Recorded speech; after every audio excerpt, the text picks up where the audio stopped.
Hello.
Hello.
Good morning. Good morning to you, fair everyone. Good morning, good morrow. Hello. How's it going? My name is Endeavorance. It is Tuesday. There's a dog under my desk, and it's Tuesday the 4th. It's would-be tariff day, and we'll get to that. But there's a dog under my desk whining and complaining, and he really wants a treat. So let's treat the dog, and then we'll get to the stream, okay? This is apparently the order of operations now. First, treat the dog, then do stream. It's important, okay? It cannot be changed. So let's see here. Let's do one of these. Do you want to do one of... excuse me, where did the thing go? Where's my, hello? Oh, I'm just a moron. Don't mind me. I just forgot how my own dang stream works. So, let's get the dog, his treat. Come on. Oh, he stepped on the thing. He's a menace. And this is why we have to give him a treat now. You're in the way. Oh, he's so excited. He's been waiting for this since we came out here. Here we go. Gotta look into the, no, back up over here. Gotta look into the camera for the nice people. Sit. Okay. Hello. Chomp. He done chomp. There. You happy, dog? Are you happy? He seems happy to me. Okay. How's it going, everyone? We've got a dog. He's munching. He will not stop harassing me until I give him a treat because of you all. Like, you made this happen, and now if I bring him out here, he needs a treat. Otherwise, I just get harassed nonstop. So that's your fault. I don't know if it's actually a fault or not, but Spin That Dice wants me to hydrate. I can do that. Very much needed that. Very much needed some hydration. Let's get to it, everyone, y'all, etc. What are we getting to? Saying hello. We just started. That's where we are. Here we go. Let's see. I saw a couple of first-time chatters. Caleb Selke, welcome in. And King Arctics, hello, welcome in. Good to have you both. And hello to everyone who is returning. I still don't have the manifest of names, but I'm seeing a Milo, I'm seeing an Overreacting, I'm seeing a Page of May, I'm seeing Spin the Dice. Hello, everybody. How's it going? First time chatter. Oh, hello, Jeximus. Welcome in. You've all stumbled into the single greatest community on the planet. I can't speak to the greater universe, but as far as planet goes, we do good here. Let's see. More first-time chats. Hello to Novella Matrix. Welcome in. Callum says, met you on TikTok, followed you here in Blue Sky after that all went down. Got to know the stuff that happened. Well, thank you so dang much. Oh, we've got a flop. Excuse me. I'm still coughing a lot. We've got a flop. That's the status. That's where we are. Let's get a close-up on that. All right, can we get the aerial flop view, actually? Can we get a flop cam? Oh my god. Apologies for the dizziness. Come on now. There we go. It's kind of hard to one-handed pivot a thing that doesn't like to pivot much. You will also note that, oh, I know why I'm struggling. Someone just said that I'm struggling. I know why. I didn't take my fucking meds. Let's do this live on stream. Here we go. It's important to take your meds. Everyone go take your meds. I'm doing that right now. I legitimately forgot. So y'all get to watch as I kind of turn on and actually get capable of doing anything. So go ahead and cheers. Gotta let that dissolve on the old tongue. Thank you for the med check. I meant to do it, and then I forgot. That's my story. So now I get to talk through taking my medication that dissolves on my tongue. Here, look at the dog. Fuck, there's no dog. Look at the dog. We're just gonna look at the dog while I dissolve some medicine on my tongue, while I ingest some amphetamine. Scuff stream. Look, I am nothing if not Scuff. All right, I'm Scuff personified. That's where we are. We're almost done. We're getting there. Down to the last little bit. Okay. We're good. I've been amphetamized, and now I'm good. Take a quick sip of water. Where was I? Things. You'll notice that I have working captions now. If you have closed captions enabled on your local device with Twitch and whatnot, I finally actually got the like proper closed captioning thing. I hope it works.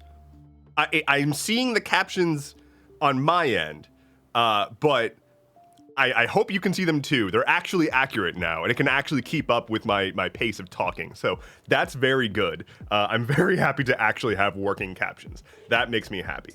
I'm seeing it as well. The captions seem to be working. Great. Accessibility is table stakes, and I did not feel good about the quality of captions that were like built in. Like OBS has a built-in captions thing, but it's like experimental, and it's very bad. So this one actually works. I'm hoping that there's a better solution in the future. The one that I'm using, it like streams my audio to Google's Translate servers, which is convenient, and I'll take it over nothing, but I would much prefer a like local non-sending all of my audio to Google to process and whatnot, because I don't like feeding their algorithms, but so be it. Spin That Dice says, I just realized I can do audio only for stream. Well, damn, I'm basically a radio show. Hey, everyone, I've decided that I'm going to get really into visual representations and interpretive dance. So if you're listening to my stream, I'm sorry, but captions don't work for that. Makes it easier for my work area. Okay, fine.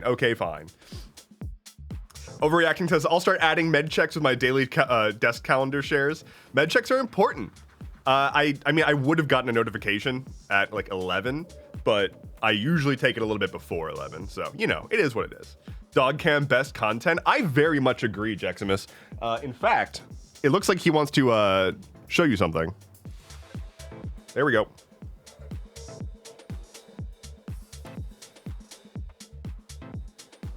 There. So he has his weapon of war, right? This dog is a barbarian. And he's got his battle axe.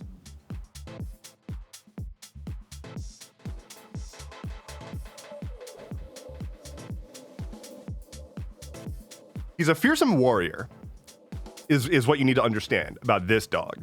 And he will protect me with his.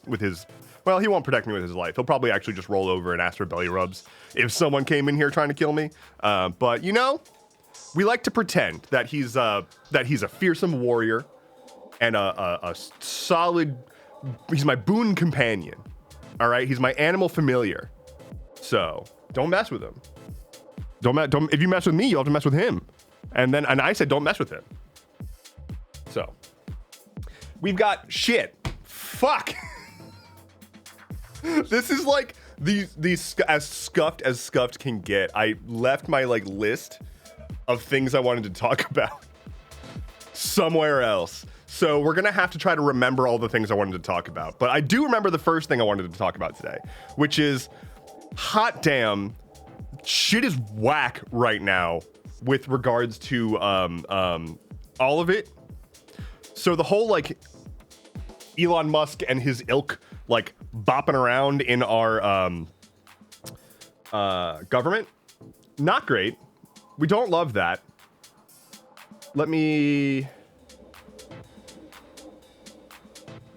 What the fuck? No. Everything's terrible. Okay. It's not good right now, apparently. Let me pull up Wired. So Wired just put out another article. The 25-year-old with Elon Musk's ties has direct access to the federal payment system. So, like, this is going into a kid, a fucking 25-year-old, barely has a fully developed frontal lobe, if that, has complete administrative access to the payment system of the US Treasury. A single random 25-year-old kid who thinks that Elon Musk is cool. Hello. Right? To be clear, not just a 25-year-old random fucking incel. This is a 25-year-old random fucking incel who also sucks up to Elon Musk enough to be selected to be a part of his weird fever dream, right? So this 25-year-old has access to the controls, the levers, the buttons that actually manage the like transfer of trillions of dollars. Like, this kid could trip and press a button on his laptop and destroy the United States.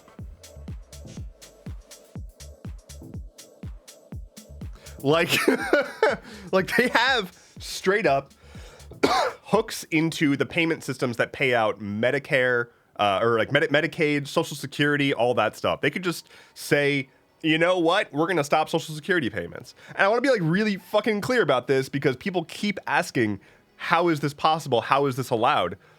Allowed is a made up concept. Allowed doesn't mean anything. This isn't not allowed. It's happening. And whether or not it's allowed is entirely up to the powers that be that have the capability of holding people accountable, of which there is no one. There is no holding people accountable right now.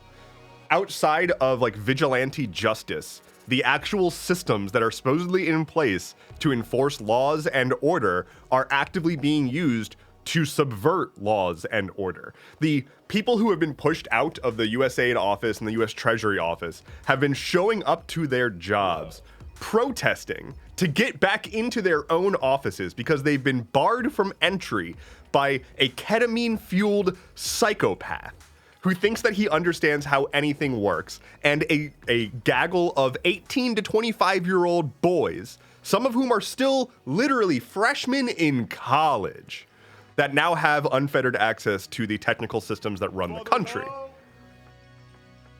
That's where we are. The federal law enforcement agents showed up to government facilities blocking the entry of elected officials. Let me say that again.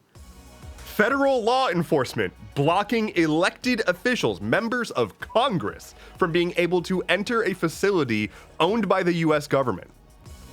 That is where we are. So it's not about allowed. It's not about how can this happen. It's about this is happening and it won't stop and it's only going to get worse. I know that this sounds super doomery. I know, and I really hate saying this. In fact, like, I saw a TikTok from a New York Times journalist who was like, yeah, so I feel like a crazy conspiracy theorist just saying the things that are literally verbatim happening. Like, nothing that I have said here is exaggerated. Like, it is just what is going on.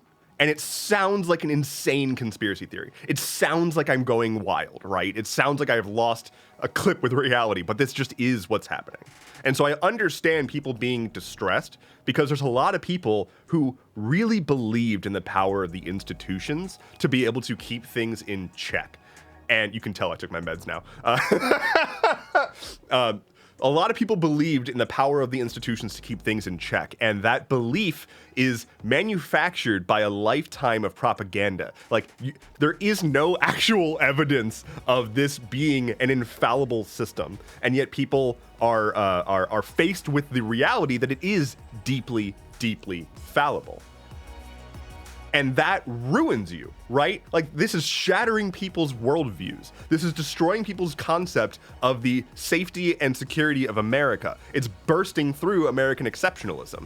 Because at some point, when there's just a dude who is on live television tripping out of his goddamn mind on ketamine at Trump's inauguration, is now tearing through random servers in government agencies. Like, that's not okay. Literal broccoli head youth. Yeah, seriously. Kim Diana Jones, 100 fucking percent. For those who haven't seen this before, I've talked about this before on stream. The fucking broccoli haircut, Gen Z boy broccoli haircut. It's just a thing, and all of the Gen Z boys have it. And these boys with this fucking haircut, who look like they got broccoli on their head, are the ones who are currently digging through the fucking treasury. The system that manages like sending money to people who need it. You know, the elderly, the poor, the sick. They all have the same goddamn haircut, and these boys are now, for some reason, in charge of things. That viewpoint shattered for me in 2020. Yeah, a lot of people have been sort of like slowly careening back towards realizing like, oh, America is a deeply, deeply flawed country. But there's a lot more people. I want to be super clear. If you're watching this, you are so far and beyond disconnected from the average voting American, or just citizen of whatever country you might be a part of, but like definitely an American. The average American does not know any of this is happening. Straight up. Hello. Like the average American is not. Hey, Bronny, what's up? So like, where was I? None of this is going to get better. I hate to say it. There's not anything anyone can do from a position of elected power unless there is political will to actually do something, which there isn't, right? Like, from the top down, they like the topmost guy wants this to happen and is using whatever semblance of authority he has and the tacit endorsement of the Republicans in the Senate and the House, and the fact that the Supreme Court ruled that the president has absolute immunity in official business. So reminder about that one: the man literally cannot be prosecuted for his actions per the Supreme Court. So the Supreme Court won't go after him. The Senate and House have explicitly endorsed just rubber stamping everything he wants to do, and he wants all of this to happen. So there is no accountability. There is no checks and balances. This shit is fucking busted. The only thing that can actually happen here are like federal judges who can gum up the works. But again, all of this is predicated on good faith engagement with the system. If the people who are actually in the system that's supposed to be the arbiter of process are not interested in process, then it doesn't matter. So judges can quite literally go off and say, like, no, this is all unconstitutional, and so on and so forth. But who gives a shit, right? What does unconstitutional mean? It doesn't mean anything anymore. The current administration is pushing to say that birthright citizenship, which is an explicit part of the Constitution, is unconstitutional. They don't truly believe that. They just don't care, right? Like, there's no one on this planet should be engaging with that argument in good faith. It's not a good faith argument. It is a bold-faced, just dumbass statement. But they don't care. That's not what it's about. It doesn't matter. They don't want the Constitution. And I don't either. It's not like I love the US Constitution, but the people who are like, rule of law, Constitution, they don't care about reality. They care about installing their own systems. So they are playing a game of destroy the Constitution, try to just like fuck everything up as hard as they can before anyone has a chance to stop them. And the Democrats are like, they're being real mean to people right now. Like, they're not gonna do anything, and like, short of an elected official killing Donald Trump, I don't see it happening. I don't see any real action happening. Like, that is the only thing that can functionally work here. There's no legal process that can stop him, because again, all legal processes are upheld by humans, and if the humans that are in a position to uphold those legal processes are not interested in upholding those legal processes, then it doesn't matter. So, again, not saying this to be a doomer, saying this to be clear-eyed, saying this to have a better understanding of the situation that we're facing. Because sitting around wondering why this is happening, how this could happen, why the Democrats aren't doing anything, and so on and so forth, is not healthy. It's going to ruin you. Accepting that this is the reality that we are in and moving forward, making plans, understanding what we're dealing with, even if your plans are just to literally survive, right? Like if your plan is to not even thrive, but just literally make it through a few years, however many years we need to make it through, that is more important than questioning how this can happen. Because it doesn't matter how it can happen if it's happening. Anyway, I'm gonna take a sip of tea.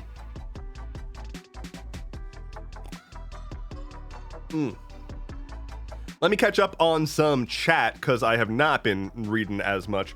Seth says, how are like the average voters so disconnected from everything?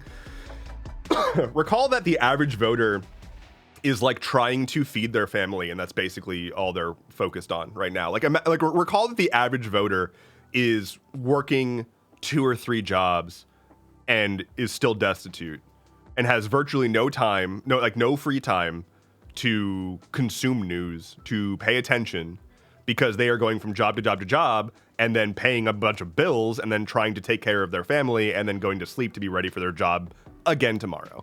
And I can't blame them. Also, it's very frustrating to not blame them, right? Obviously, it's very, very, very frustrating. Now, there are plenty of people, to be clear, who are not the average voter, but they are their own kind of outlier, which is a person who's just a fucking moron and an asshole and has just blackness in their heart and is supporting Donald Trump because of the racism and rhetoric and all of that. That is not the average voter that people talk about. That is not what we're talking about here. What I'm talking about is just a person who's existing and like barely able to hang on. And voting is not even a thing that they think about until they are reminded that it's a voting year or a voting day, you know? And they just kind of vote for whoever they saw the most campaign signs for. That's just a thing. That's just a lot. That's the normal political behavior in America.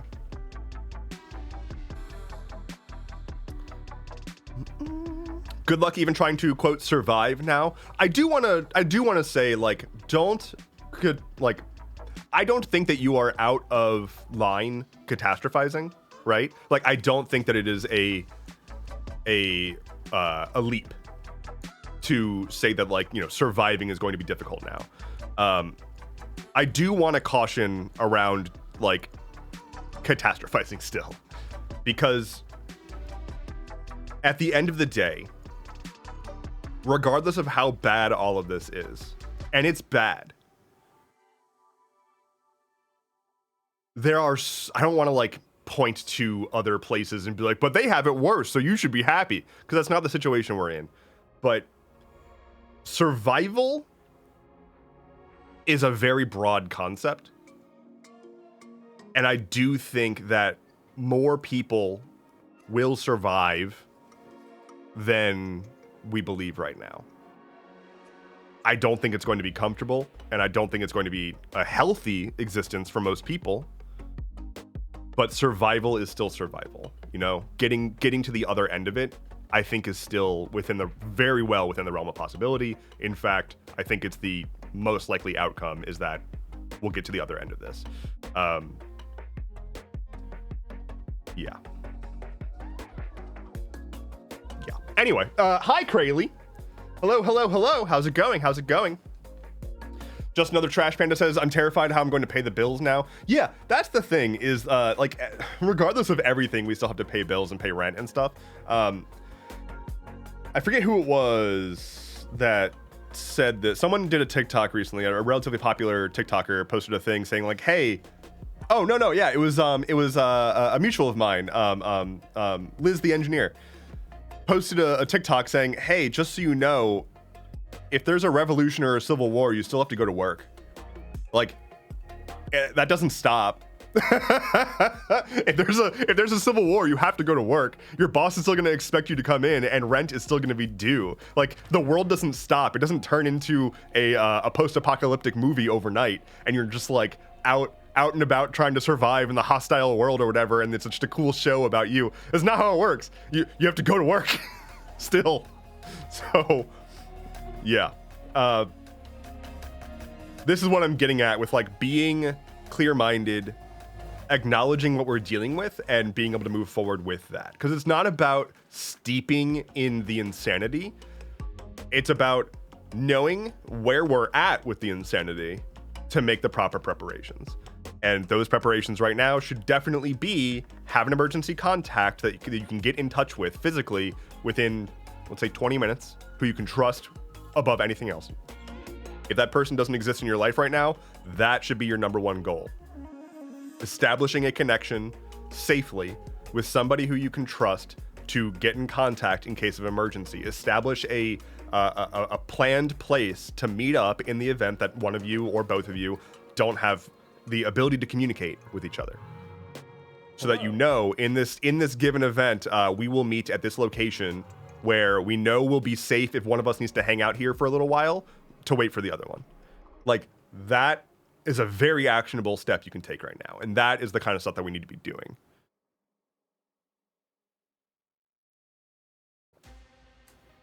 Let's see. Oh, did I come in at a somber time? Nah, yeah, a little bit, yeah. But, yeah. Let's shift gears a little bit. Let's talk about the tariffs, because I want to just get the policy stuff out of the way.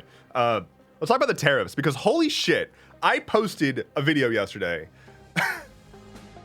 in which I talk about the tariffs, in which my dumbass put a thing on screen as a gag that was like, welcome to tariff facts, and like had a list of all the information about the tariffs that was outdated as it was uploading to YouTube. Because yesterday we were going to have a 25% tariff on Canada, a 25% tariff on Mexico, and a 10% tariff on China. And then it came out that the Canada tariff was, the Mexico tariff was pushed back 30 days. And then it came out that the Canada tariff was pushed back 30 days. The China tariff is still in place. Pushing back the tariffs doesn't make any goddamn sense. I think they're just trying to push it back 30 days because they want to then flood with more heinousness and then let people forget about the tariffs entirely and then not do it, because why would you do it in the first place? They just wanted to be able to say they did a tariff, which was still stupid. But the kicker is, Trump is claiming victory over his tariff stuff. He's like, oh, I strong-armed Canada and Mexico into capitulating to our needs. Canada and Mexico duped Trump, and the entire world knows this and is going to be laughing at him. They both offered him concessions that were already happening.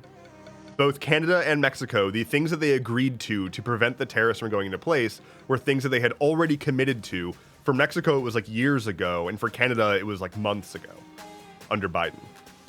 So like they just said, oh, we'll commit to doing this stuff, but the stuff that they committed to is stuff they were already doing. And so Trump was like, ha, I win. Opossum Ollie says, BRB, surgery team coming in to talk to partner. Oh my goodness. I hope everything goes well. BC Fox says, sadly, his base doesn't know this and won't believe it. Yeah, and like it's because they're morons. It's because they're very, very, very stupid people.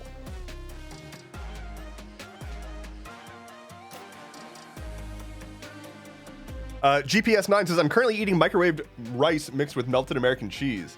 That is the American way right there. That is beautiful. That is a gorgeous breakfast. Well done. The theater of it all. Yeah, I mean, it's all theater, but it's mostly just like the man is dying and he doesn't know what is going on and he's shitting his pants all the time. Reminder, Donald Trump is a dying old man with dementia who shits his pants constantly. Like, no one actually expects him to make it through this term, and pretty much everyone seems to believe that JD Vance is there to be the yes man for the oligarchs when Trump dies, and they don't want Trump there because he's too much of a wild card. It would be so much easier if Trump was dead. Like, for all the political interests that have been paying for the Trump campaign to win, it would be so much easier for them if he was dead. So, I don't know what's taking the CIA so long, but nature will take its course soon enough. Sammy Marie wants me to hydrate. I can do that.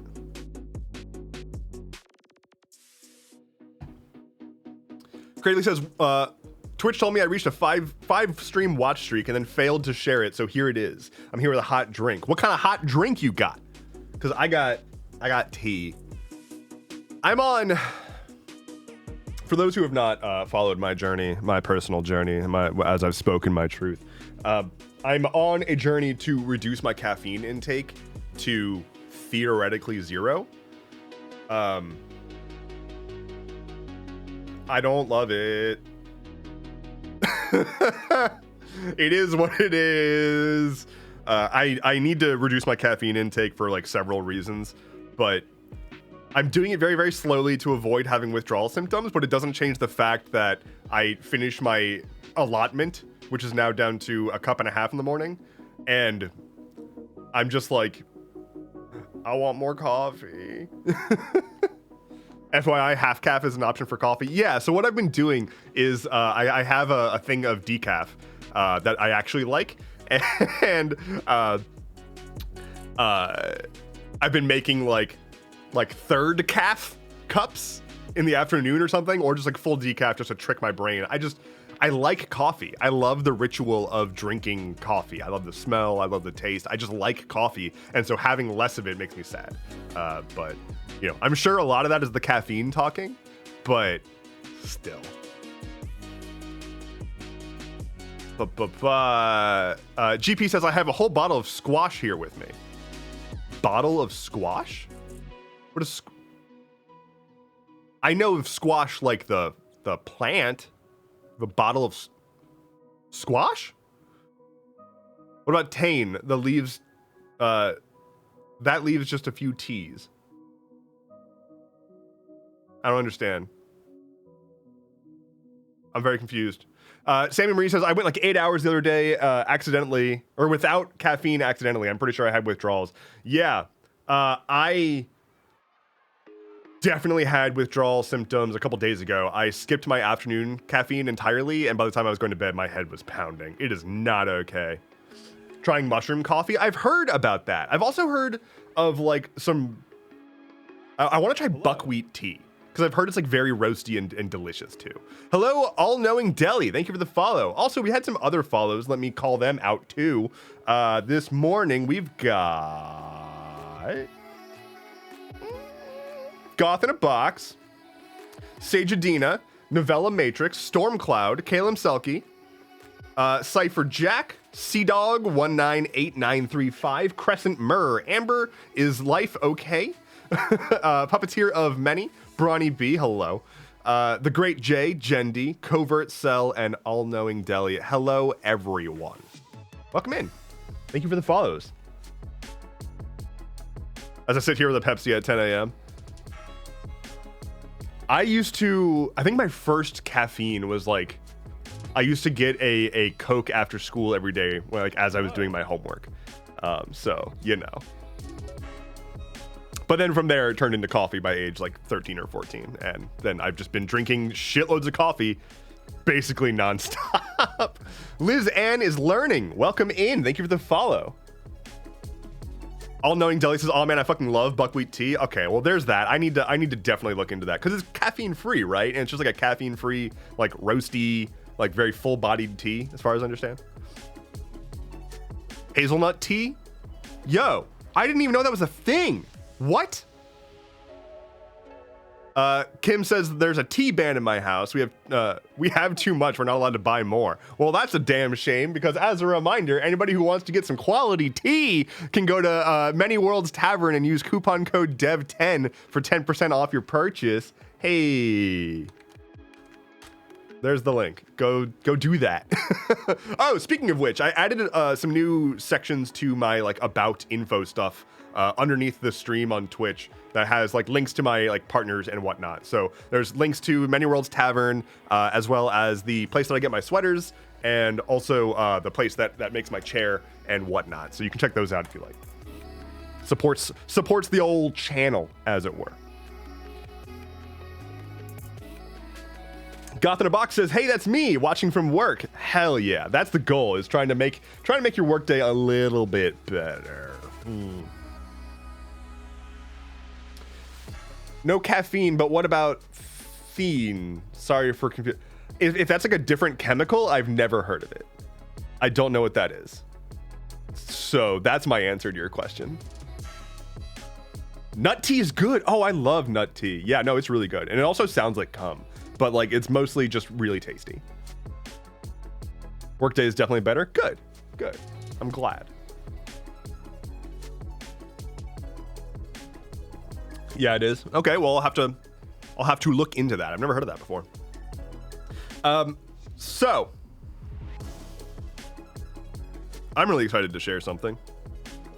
And this is really cool. This is really awesome, actually. My YouTube channel is finally kind of popping off a little bit, which is hype. So for those who are not aware, I started on TikTok years ago now, and I've been posting to a bunch of places consistently for years now. So I've been posting to TikTok, Instagram, Mastodon, Blue Sky, I guess Threads, YouTube. I've got my Discord server, Patreon. I've got so many places that I post stuff, and I've been trying to grow my YouTube channel for quite some time, for years, like at least 3 years. And I've recently shifted my focus to make YouTube my primary target for video content. YouTube and Twitch are my two like primary places. Twitch for streaming, YouTube for long form video. These past two Stuff Keeps Happening videos on YouTube have been my two best performing videos on YouTube ever by like a huge margin, and have both brought in like thousands of new subscribers, which is amazing. I've recently passed 20,000 subscribers on YouTube, which was like my goal for a very long time. That was like okay, I can take YouTube very seriously when I hit 20K. And then now we've blasted past 20K. So I guess we're on the road to 100. And thank you all so much. And anybody who's been enjoying my content on YouTube, sharing it is like one of the best ways to help, because YouTube is very difficult to grow on, because they reward people whose content gets watched, but if your content doesn't get watched, then it doesn't get watched. So you have to create the flywheel somehow, and a really great way to do that is organic sharing of content. So if you like my work and you want to help me grow, that is genuinely one of, if not the best way to help me right now. Names Bond says, "I always try to watch it on every platform." You are an absolute... Thank you. What a prodigy. What a prodigy. Puppeteer of Many says, "Hello, since we're talking caffeine, I'd like to share my weird experience a bit. My body doesn't like caffeine in certain forms. One such form is that in a Coke, the first time I had a 750 milliliter bottle, it prevented me from sleeping for 3 straight days. I refuse to drink Coke since." Yeah, I know that some people have like a super caffeine... Some kind of hero. Yo, Jonah Rose! Thank you so much for the subscribe. Thank you. Yeah, some people have a hella caffeine sensitivity. I kind of do. If I have caffeine after like 3, I don't sleep well. I've got hella problems with insomnia though, so I'm not a great barometer for that. Spin That Dice says, "Any tips for how to grow on YouTube?" No. I wish I had them. But like I said, I am just now starting to see some traction on YouTube, and I've been posting consistently for years. So I really think it kind of just comes down to posting consistently for years, and then eventually lightning might strike. I don't think that I am like at the precipice of an unprecedented amount of growth or whatever, but to actually have some level of like interaction between like posting things and getting feedback, that's one of the reasons that drew me to TikTok so much. Was I could post things, it went out, it got onto people's feeds, and I got feedback on it, and I could have that loop, okay, that worked, I'll do more of that. That didn't work, I'll do less of that. On YouTube, it's so little. You can upload 100 videos and get like less than 100 views on each.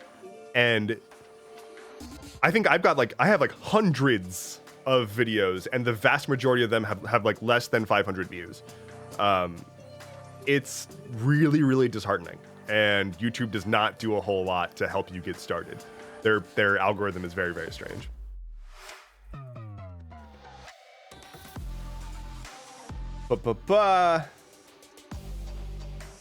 Sammy Marie says, same, I've gotten 2 hours today between insomnia and night terrors. I'm batting 1,000. Yeah, sleep is very hard. It's real difficult. I have spent, so around like in 2017 is when my insomnia like really, really, really hit. I didn't sleep for 5 days, and on the 5th day I started like losing it and started to consider like jumping off a balcony just to end it all. Because then I wouldn't have to deal with not being able to sleep, right? That's not okay. If your brain goes into that space, that is an alarm, okay? So I went to the doctor, and the doctor that I went to was this very old woman who was like, we're gonna put you on Ambien. And I was like, oh, okay. And she was like, cause you gotta sleep. And I was like, oh, okay. So I took the Ambien. Don't take Ambien. Holy shit. Ambien is whack. Took the Ambien. It got weird. But I did sleep. Wasn't good sleep, but I was sleeping technically. I have spent basically my entire life, every day since then, dialing in a sleep regimen to be able to actually sleep. And it works sometimes, usually, but not always. It takes me about like 4 or 5 hours to get to sleep. It's really bad. Because it's like when you have anxiety about sleep, the anxiety about trying to get to sleep keeps you awake, and then you're not getting to sleep, and so then you're anxious about not sleeping. There's no escape. Like, you're just boned. So the only thing that I've really found that has helped has been weed, but like even still, it's not a guarantee. If I have like the wrong kind of strain, or if my body is just not feeling it that day, I'm just screwed. Very odd. It's a fun loop. Yeah, fun is not how I would describe it necessarily. It's a very uncomfortable loop.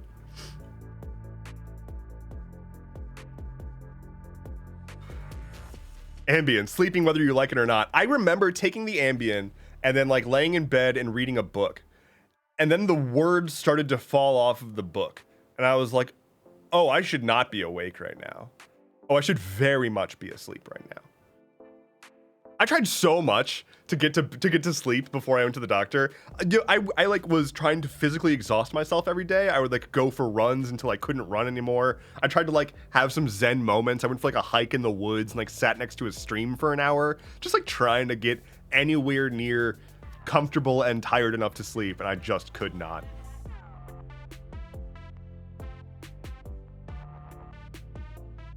Let's see. Puppeteer of Many says, I found you on Instagram, and since I refused to use TikTok myself, then I followed you on YouTube, and now here. Also like watching and listening to the Atlas Loom podcast you did last year while working on your own world building. Well, thank you very much. Thank you. Yeah. TikTok is a weird app.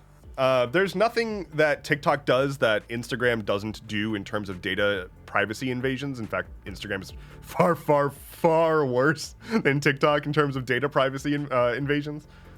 But they're both bad. Like, neither of them are good. I'm not saying that TikTok is a good thing. But yeah.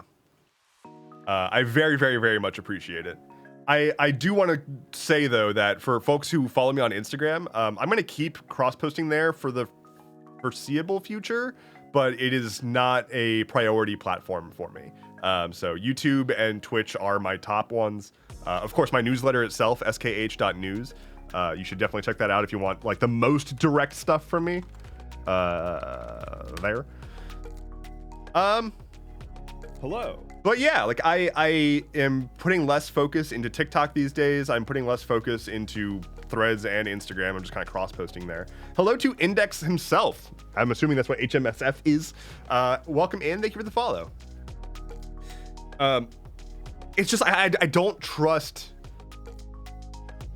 any of those platforms right now. I like TikTok. Like people have really gone back to TikTok. Like there's been stats that have come out that show that TikTok has gotten back like 90% of its usage since before the wild 12-hour ban situation.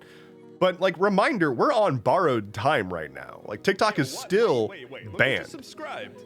Item transfer. Thank you for the subscribe. Welcome in. What was I saying? Borrowed time. We're on borrowed time right now. Like it is very likely that TikTok is going to go away still. And Trump just signed an executive order to establish a sovereign wealth fund for the US so that the US can be a part owner of TikTok. Now, I want to be very clear about this. He is making an executive order to establish a sovereign wealth fund, which is a thing that countries with surplus wealth, surplus money, can put into essentially a bank account to have some fun with, right? Some funny money. The US does not have surplus money. We have very not surplus money.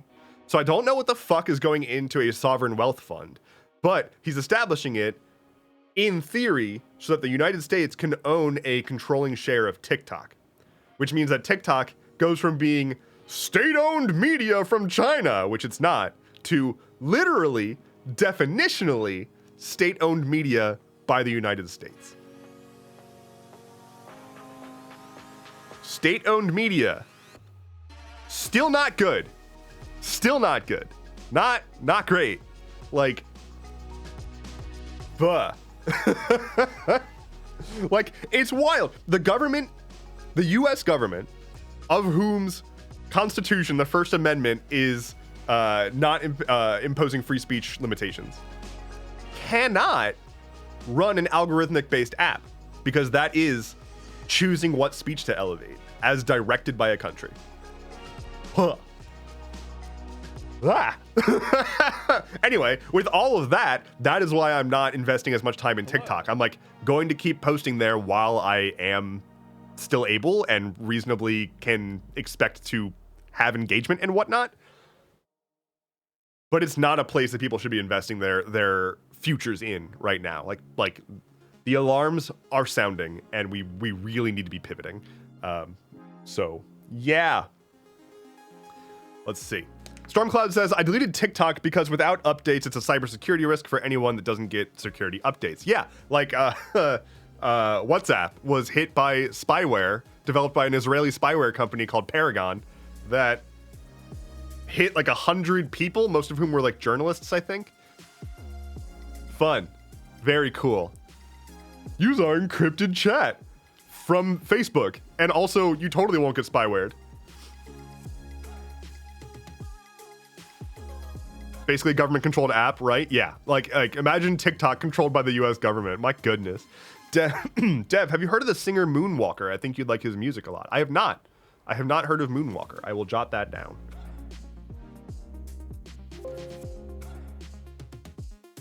Really hoping Loops catches on for this reason. Loops has a long way to go. Let's talk about Loops real quick. Loops is a... let me pull it up.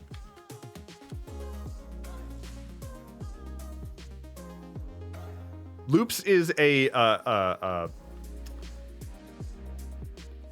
Fediverse-based TikTok clone, kind of.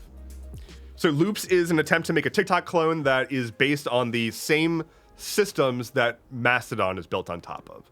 So if you're familiar with Blue Sky and how Blue Sky is like sort of an open system or whatever, Mastodon is also an open system and is built on top of a previously existing protocol for open social interactions, like non-corporately owned social interaction platforms, right? Open source social media, you can call it.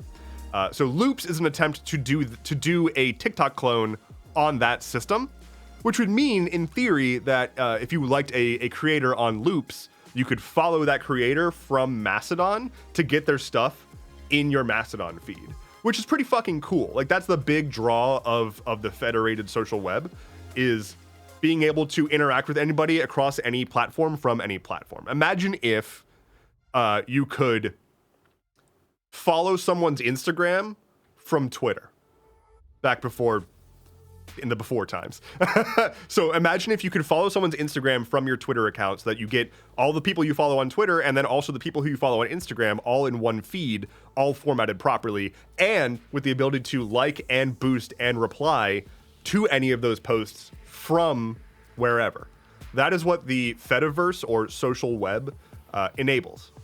So there could be a world where you have like a YouTube replacement, a Spotify replacement, a TikTok replacement, a Twitter replacement, all of these things, and then all of these things can cross work with each other, like interact with each other and whatnot. It's pretty cool, but the problem is it's very far from ready. The Loops app, I'm on it. You can find me on Loops if you want to get into their beta and follow me there. It's got some problems. It's got some things I don't like. It has a max of 60-second videos, which is the reason I didn't like shorts. Well, one of the many reasons I didn't like shorts. And the creator is doing a good thing by handing over ownership of both Loops and PixelFed. It's the same guy making both. PixelFed is the social web version of Instagram. That's actually good and ready for use. If you want to go to pixelfed.social, I can share that. I'll get to that in a second. The guy that makes PixelFed and Loops has kind of a history of like losing his shit, and it's not a great look. Especially given that people are trying to flee from a crazy man in charge of social networks. So thankfully, he has recently decided, he has acknowledged that he has done some shit that doesn't look great, and he's had a couple like meltdowns publicly, and so he's handing over ownership of these platforms to a stewarding third party, basically, like a nonprofit that supports open and accessible social networks. So he's handing over the ownership to them to not be a problem that inhibits the growth of these platforms, which is a good thing. That's really cool.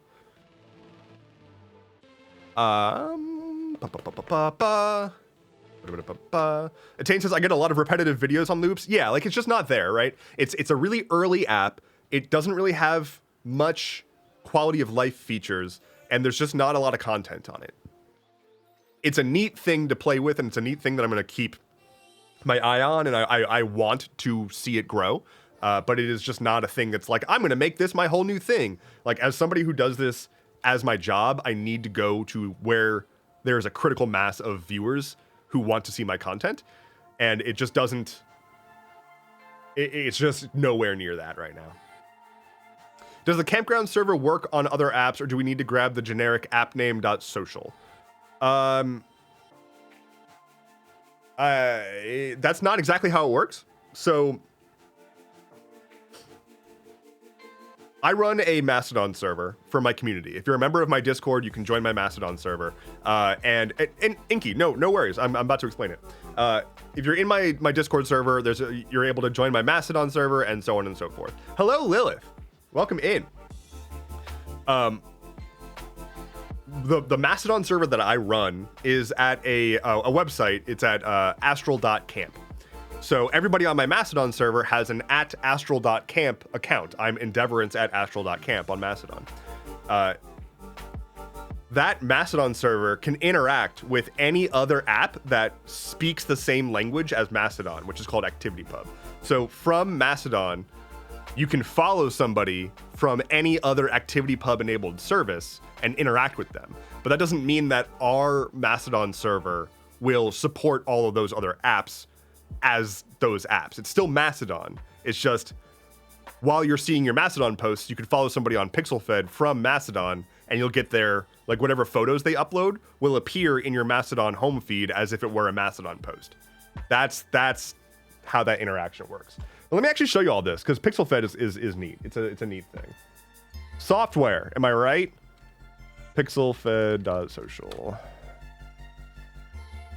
So PixelFed is a Instagram alternative built on, again, the same systems as Mastodon. So PixelFed is another open system for basically trying to replace Instagram. Let me see if I can find their, yeah, like just like people posting photos and hashtags and posts and whatnot. And it's a lot more like old Instagram, where it's like a reverse chronological feed of just posting pictures and stuff. I believe I actually have a PixelFed account. I should look into that and maybe start using that as well. But it's pretty dang neat. And again, it's just like a free open source. No major companies own this. There's no algorithms that are doing some dumb bullshit. It's just posting stuff and being social on the internet. It's what people want to actually have as social media. And what's cool is, you know, Blue Sky also has similar projects where they are trying to have an Instagram alternative and a TikTok alternative built on the systems that support Blue Sky. What bugs me is Blue Sky and the systems that support Blue Sky and the systems that support Mastodon do not work with each other. When Blue Sky was planning what they were going to build, they actually looked at Mastodon to see how it works and decided that they don't want to be on that system, and they wanted to make their own system instead with blackjack and hookers. So they made their own system, and it's not cross-compatible. There are some people working on a way to make them cross-compatible, but they're just not. So it's kind of annoying that in this moment, we have actual momentum behind building free and open, like, community-owned social platforms on the internet. And then already we've created a schism. Like, already we've bifurcated the systems.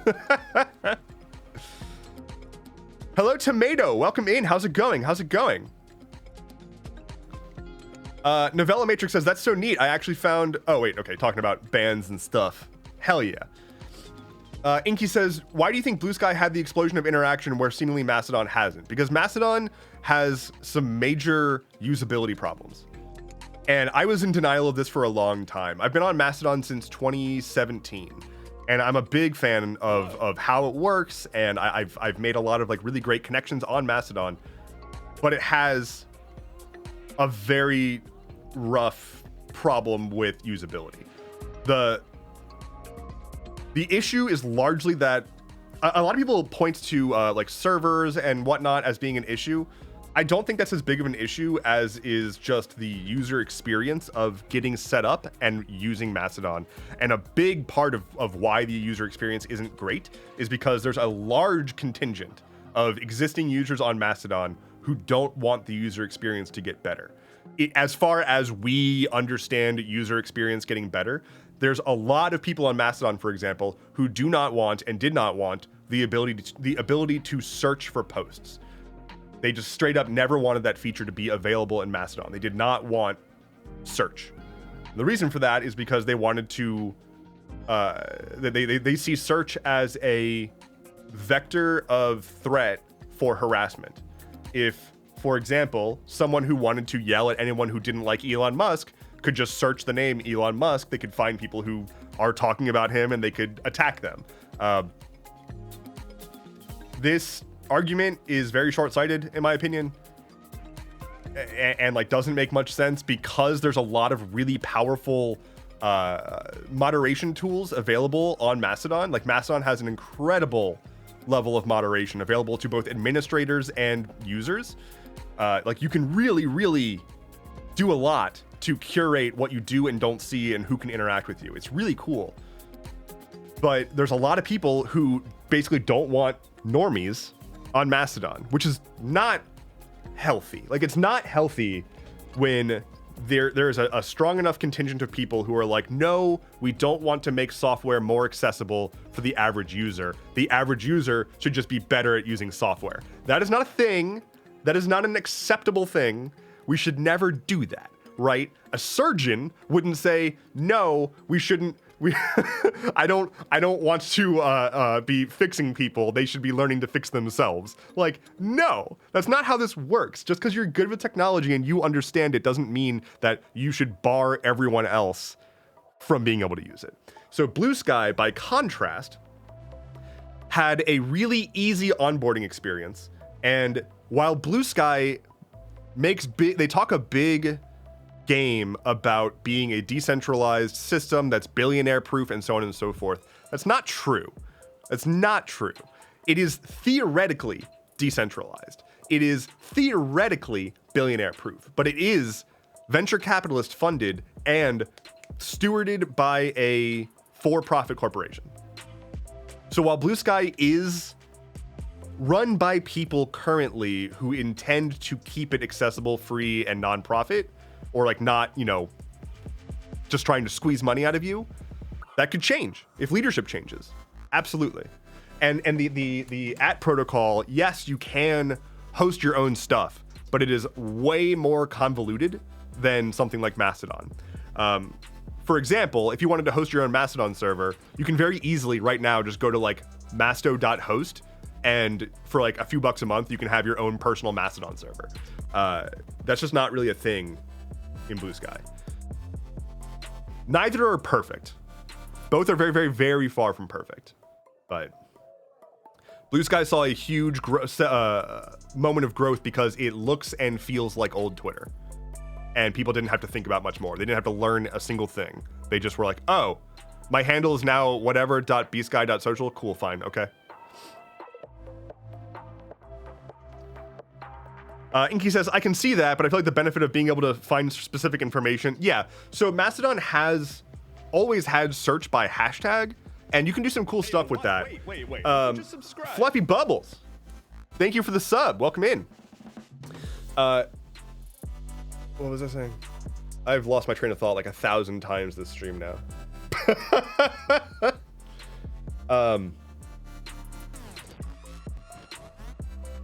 What was I saying? Hashtags.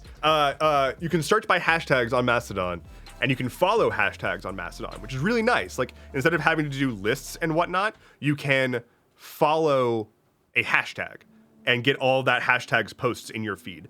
So that's cool, but it's also obviously very limiting. You can't search for things that people didn't put the correct hashtag on, and what if you just don't know which hashtag to search for, and so on and so forth.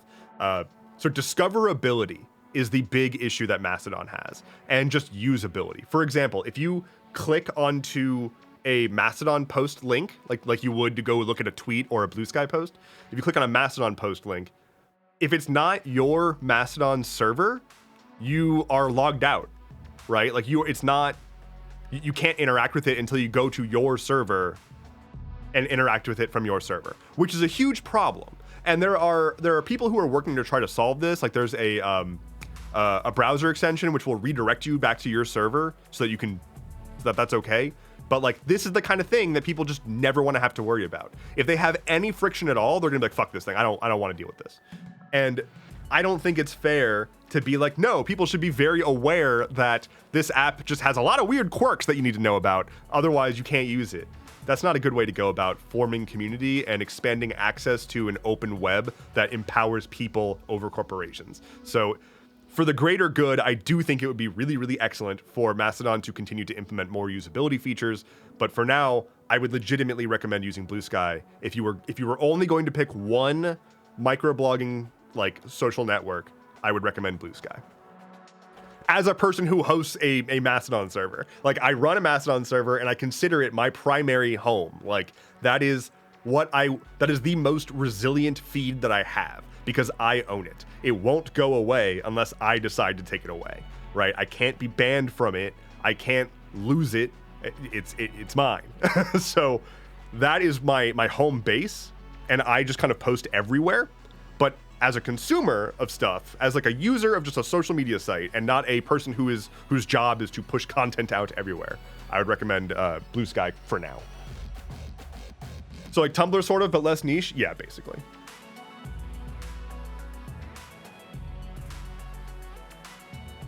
Fluffy Bubble says, as a user experience designer, the thought to keep Mastodon not user-friendly is wild to me.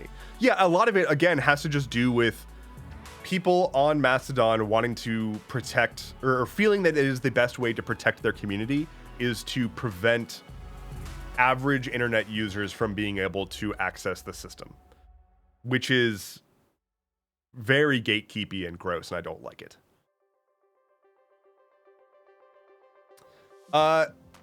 Sammy goat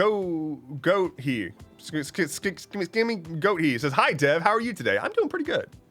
I'm a little scattered, but that's to be expected. I'm otherwise doing quite good, I would say.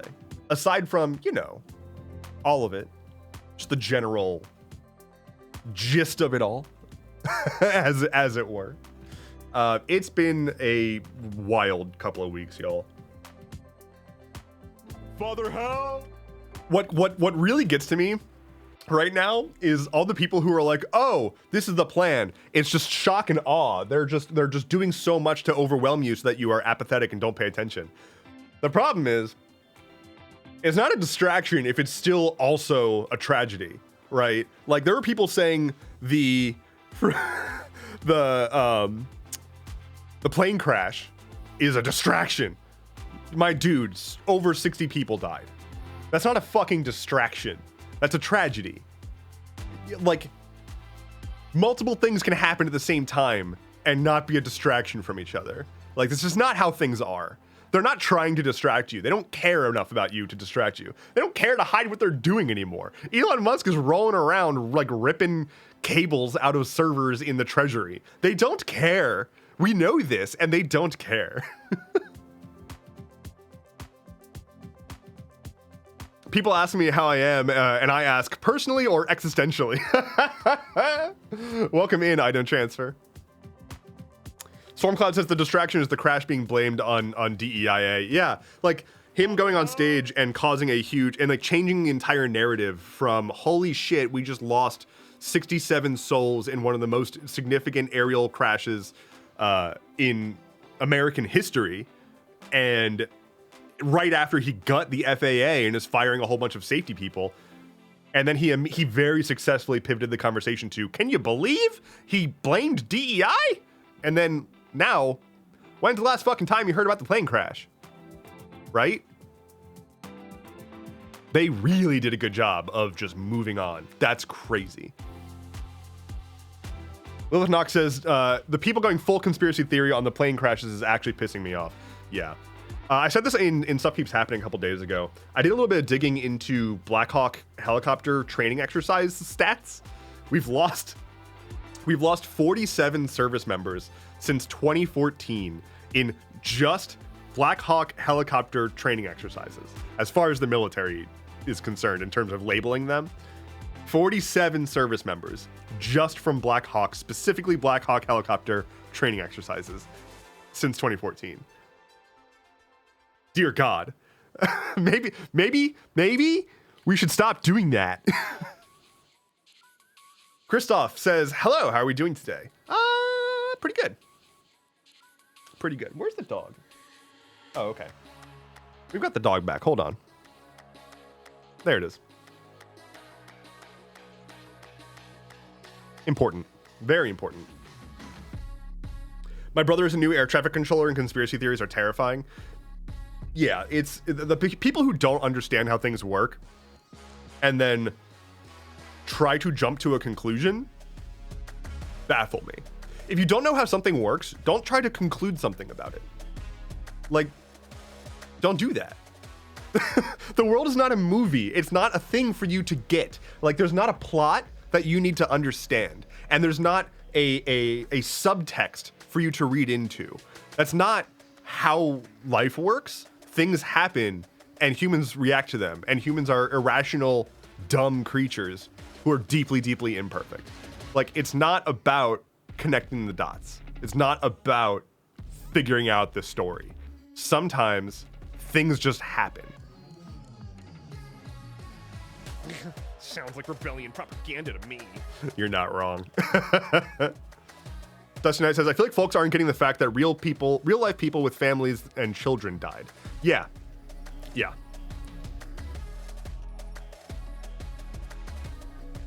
How the brains of conservative works is a conspiracy to me. I just guessed about that.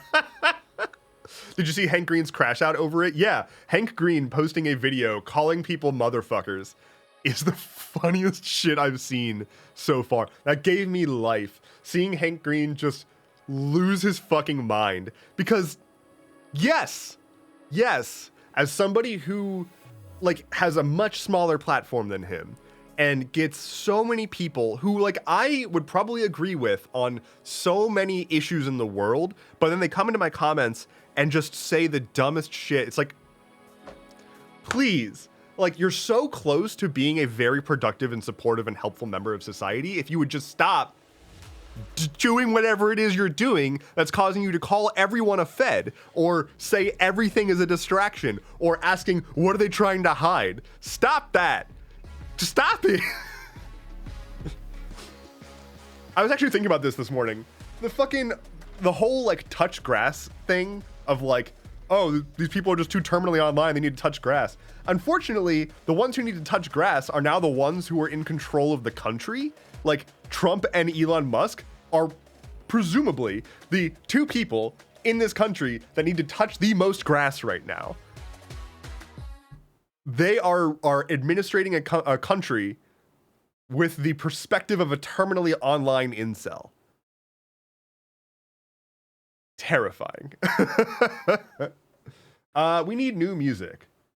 I am going to put on... Everyone wanted Tavern Vibes last time, and I screwed you all out of Tavern Vibes, so I'll go ahead and throw those on.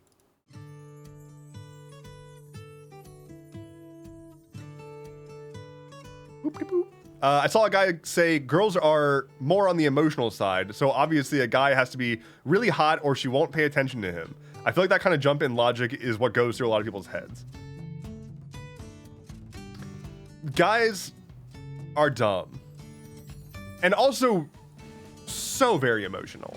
The notion that men aren't emotional is insane. Because at the same time, we have a male loneliness epidemic, which if you weren't emotional, you wouldn't be a lonely loser. And there's a constant thing about how men are afraid to open up because it's just going to get, like, used against them or whatever. Like, that's emotion.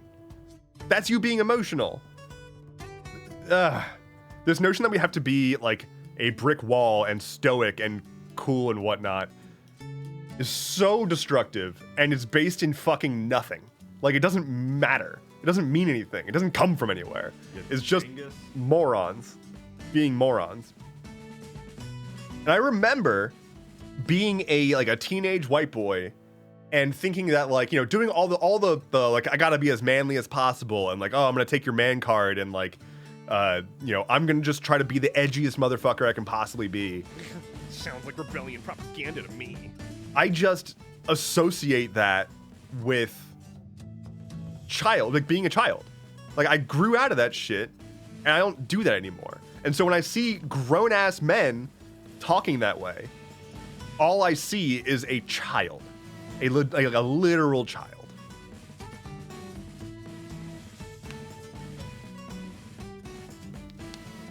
Praise! Oh yeah, for sure. My emotional and irrational side I inherited from my dad. I'm only unreasonable when acting like him. It's what he hates most about me, and he's got no one to blame but himself. I feel that. Like, I definitely feel that. And I mean, I inherited a lot of traits from both of my parents, but it's not healthy. Absolutely not healthy. As a trans man, the only real, quote, male loneliness epidemic belongs to us. Oh God, yeah. For sure. Although, I'm not about to minimize the experience of trans men. Holy shit. Please don't take that although that way. My favorite thing about trans men is that they are never what all the people who are, like, screaming about trans people, They're never talking about trans men. The morons, that is.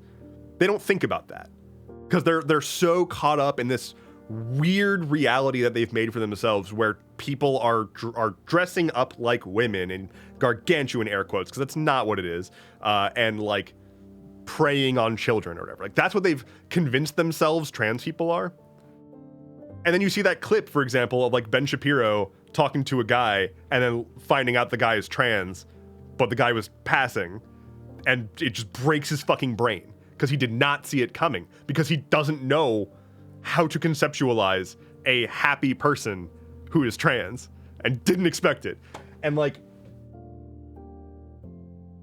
I don't know. I love y'all for that. That's all I gotta say. The super butch trans men who are like in excellent physical shape and have like wonderful beards, they make me so happy, because I just know that there's some incel somewhere who's like melting their fucking brain trying to comprehend how this person can embody masculinity better than they can. You inherited traits from your parents instead of popping into the world as a fully formed human being? Damn, that is an excellent segue, Lilith, and you're here, so perfect. I was going to show off a thing from Proscenium. Wonderful, excellent, cool, and good. Let me, I need to do a thing real quick. I gotta log in to a thing, because I got a thing. Please hold, pretend that there's like hold music or something going on.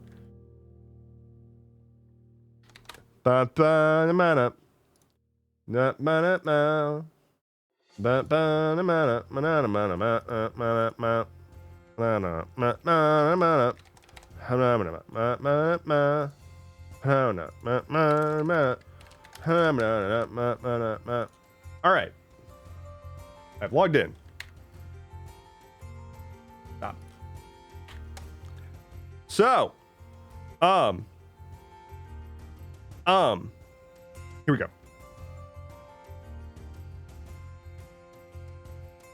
Proscenium. So, for those who are not aware, I am working on a tabletop role-playing game called Proscenium. If you've not seen, you can go to proscenium.game. I'm working on a accessible and inclusive tabletop role-playing game.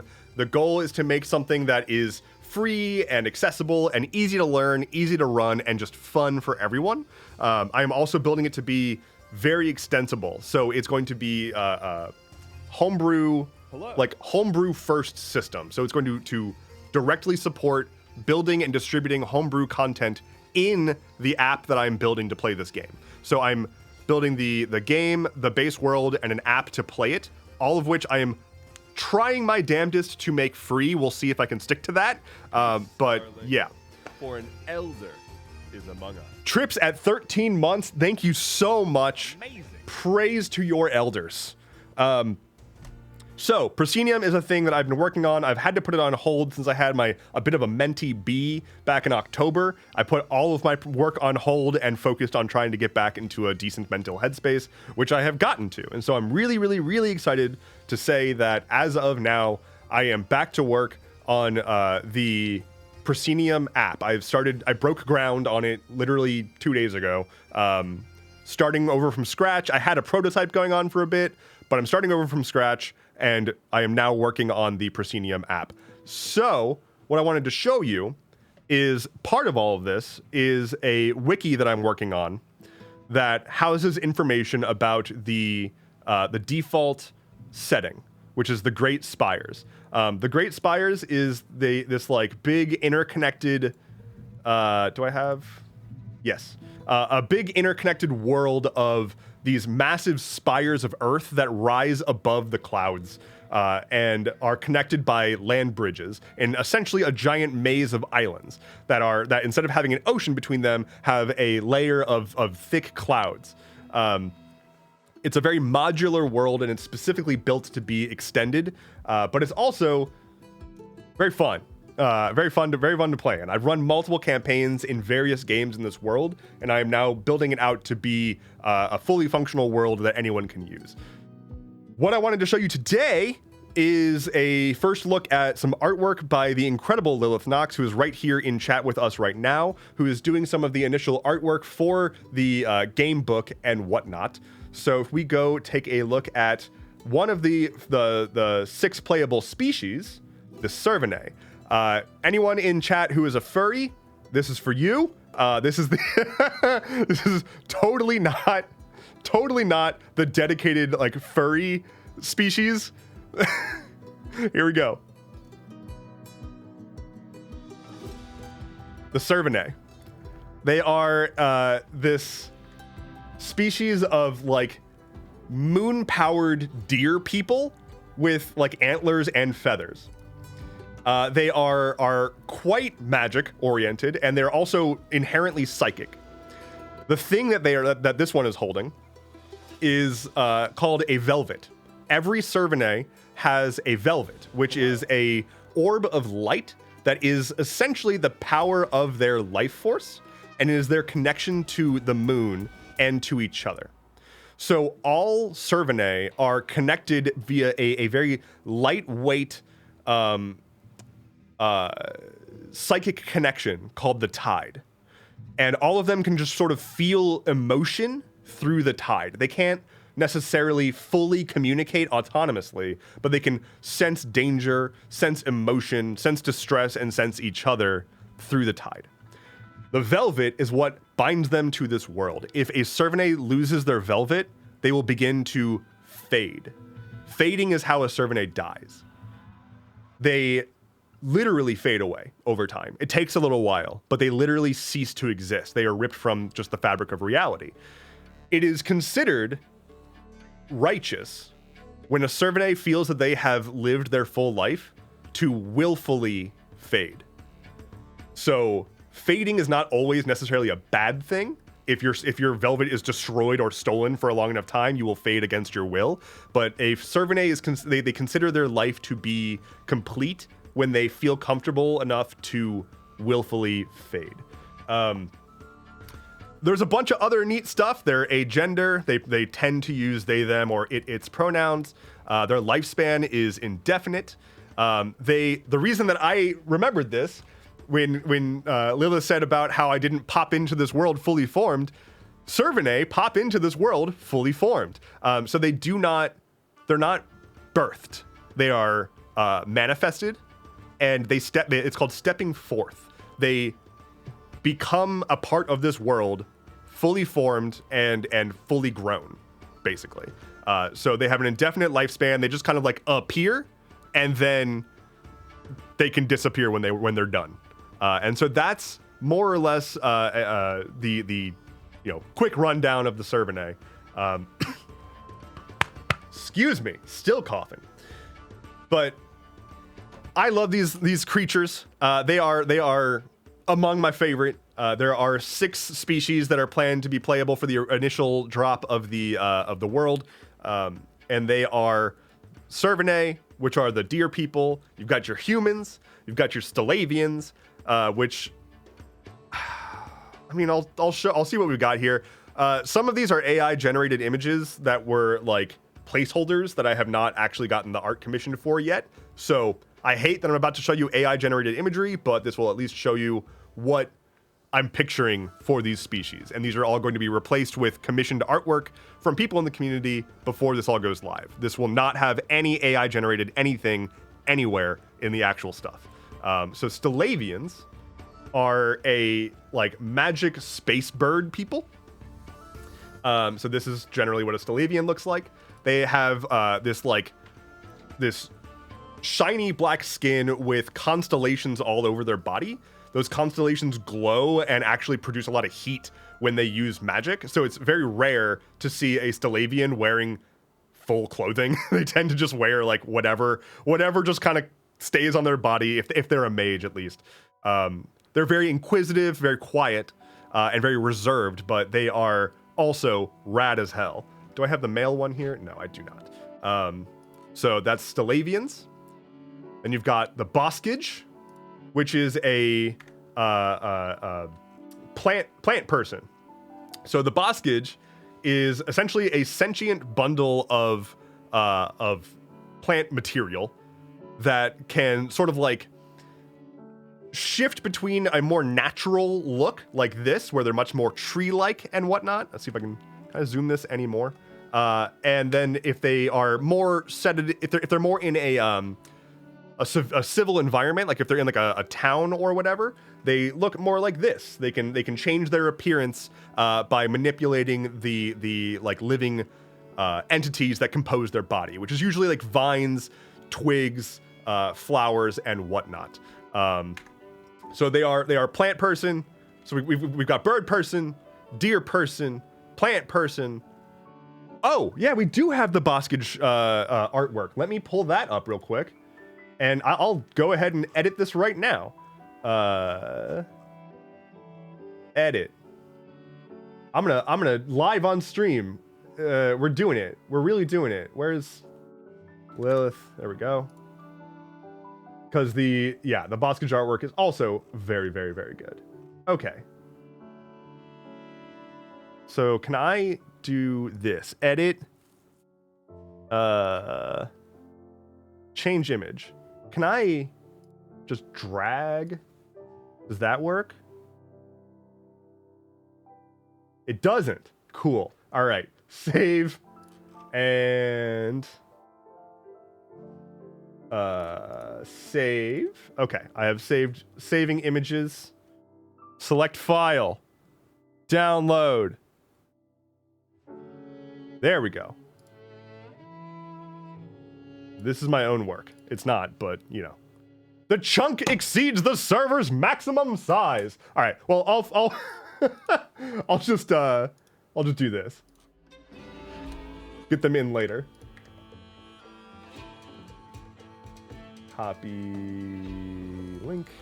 Okay. So, this is the commissioned version of the like civil boskage. So, this is a boskage that is living in a city, is attuning their body to be more approachable in a city-like environment where it's more standard humanoids and not like literal plant creatures just everywhere. And then this is more of the excuse me, the natural version, where they are far more in tune with the environment. They are much more just emulating what the place around them looks like. So if they're in like a jungle, they might have more vines hanging off of them. If they're in like a boreal forest, they might have more like pine needles and shit. So they are also horrifyingly powerful. So a boskage is usually protecting something. Like they all have an innate drive to protect something. And if that thing is a grove, for example, and you've stumbled into a boskage's grove, you're probably not stumbling back out of that boskage's grove. It's not going to go well for you. So there's that. Moving on, we've got the class. This is okay. So we've gone over the furry class. We've gone over the hot bird people class. We've gone over the hot plant people. But now we're just going to go for the hot people, which is the elementums. So the elementums are living entities of elements. So they're not elementals necessarily. They are humanoids whose body is attuned to a given element and hosts what is essentially raw magic of that elemental type within their body. They have various, there are multiple types of elementums. There's, this is an ice elementum. There's also fire elementums and storm elementums. And if elementums cross-pollinate, so to speak, they can create hybrids. So hybrid elementums have a power from each of their parent elementums. Every species has like some powers and traits associated with them, and so hybrids can pull a little bit from each one. My personal favorite would be the fire and storm combo elementum. Is I forget the name for it. I'll have to go look that back up. But they basically are just very deeply unstable people, both like mentally and physically. They are very short fuse, like can go into a rage mode in no time, And if they really, really lose control, they can like detonate. It doesn't hurt them, but it can like level a city block, basically. So they're a bit touchy. And then we've got our final species that we're going to look at today, aside from humans, which is the Petrodonian, which is big hulking stone people. So Petrodonians are literal living rocks with veins of whatever ore or mineral you want. So if you're designing your own Petrodonian, you can choose what kind of stone their body is made of and what their veins are made of. So in this case, this is just like a slate stone with copper veins. And Petrodonians have a few fun qualities about them. They don't sleep because they don't understand why you would waste time sleeping. So they just party harder instead. They are very, very positive people. They are brutally strong. They have the capability of being extraordinarily smart, and they just basically never stop partying. So Petrodonians form from other Petrodonians. If a Petrodonian is in a battle and a piece of their rock is chipped off and falls to the ground, over time that will begin to grow into a new Petrodonian. So after like a big battle, in like a big battlefield where a whole bunch of Petrodonians like, lost small parts of their body, that will become like a birthing ground essentially for a bunch of new Petrodonians in the future. So that's Petrodonians. That's a quick look at them. The species that I was most excited to show you for today was the Cervinae, based on the artwork, and then also of course the Boskage artwork is great too. But yeah. So here's the Cervinae again for anybody who wants to see it. That is a very, very quick look at the core 6 species, well, 5 plus humans, in the default setting for Proscenium. So I'm working on all of this. I don't know when it's going to be ready to fully share. I'm hoping to do some more work on it on stream here and there. But for now, I am focused on working on the app itself, and I'm specifically building the content editor for the app because I intend on building the default setting using the homebrew tools that the app will have as a test of the homebrew tools. So the goal is everything that is functional in the base game, you'll be able to like customize and tweak to your liking, or completely replace the setting, add your own items, NPCs, everything. I'm very, very excited about this. It's going to be a long journey, but I'm thrilled.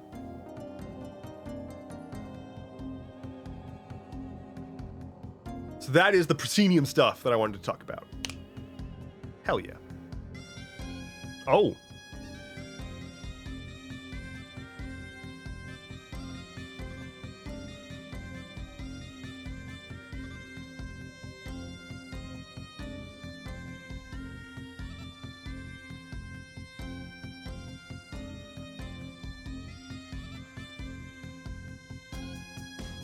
Okay, well, there's that. I really hope somebody joined my stream during that segment right there of me just kind of doing that for a bit. Milo says, all right, I gotta go shower and do laundry. Y'all behave while I'm gone. They won't. They will not behave. Cryptic Creative says, grew up playing D&D. I love the free aspect of it. Accessible. Yeah, so I've played a ton of D&D. I've played more D&D than any other tabletop game that I've played. I've DM'd more D&D than any other tabletop game that I've DM'd, of which I've DM'd a lot. What I want to make is something that solves the problems that I've had with all of the systems that I've played and DM'd. And one of those big problems is it takes so much effort to even just acquire the materials to play. So the goal for Proscenium is you'll be able to go to proscenium.game and you're already playing. Like, there's no login. You don't even need to log in. You can just make a character and start playing. A stretch goal is going to be to have joinable groups, so you'll be able to, like, in theory, they can send you a code, you can join your group's instance or whatever, and it'll like share information about what's happening to the other players, so you can see like how other players are, and the DM can see like your stats and whatnot. All of that's going to be, a matter of time and see how far we can get with it. But the goal is to make sure that at least the base content and app are fully accessible as easily as possible from any device. If you have any device capable of accessing a website, I want you to be able to play this game. And I want it to take no longer than like 20 minutes to go from having never heard of it before to having a character put together. So if I can accomplish all of that, great. Unfortunately, there's just not a lot of money in free stuff. So this is going to be primarily community supported, and a great way to do that and also be in on all of the updates and have like, you know, first dibs on new shit. It would be to subscribe to my Patreon. It starts at $3 a month, and you get access to everything. So definitely check that out. Also, thank you for the subscribe. I didn't catch who that was. I don't know why I'm not seeing it in my feed. Excuse me? Where's my feed? Okay, well, whoever just subscribed, thank you. I'm very sorry I missed your name. It's not showing up in my activity feed for some reason. Get involved by selling your soul. It is painful to have morals, and I wish I didn't have them. Many things, especially over the past year, would have been a lot easier for me to deal with if I simply didn't have morals. Localez, you were the one. Yes, that's you. It's you. Hello. Thank you for the subscribe. Puppeteer of Many would like me to hydrate. I can do that. Stormcloud says I can make so much money if I was immoral. Yeah, that's the thing. I have tried so goddamn hard to not break my morals while doing content work, and it is not profitable when you do that. Like, I hate plugging my own stuff, and I'm like really forcing myself to do that now. But what I really don't want to do is be among those people that like told you to get honey only to find out later that honey has been running a scam on everyone, or like tells you to use BetterHelp only to later find out that BetterHelp is like actively hurting people. And like, it is, I'm so cautious with who I partner with, if anyone. And I've gotten plenty of offers to do partnerships with companies that it's just like, I don't feel comfortable. Like, that's not a thing that my audience would want, and I don't feel comfortable associating with you. Like, you feel either scammy or barely not scammy, and half the time it's like a crypto or AI thing. And I'm like, why would you think that I would want to shill this for you? Absolutely not. No. I had a company reach out because they wanted me to shill their AI-powered Trump bobbleheads. I don't even know what that means. But they were like, we think your audience would love this. Why? Why would you think my audience would love this? Why did you make this?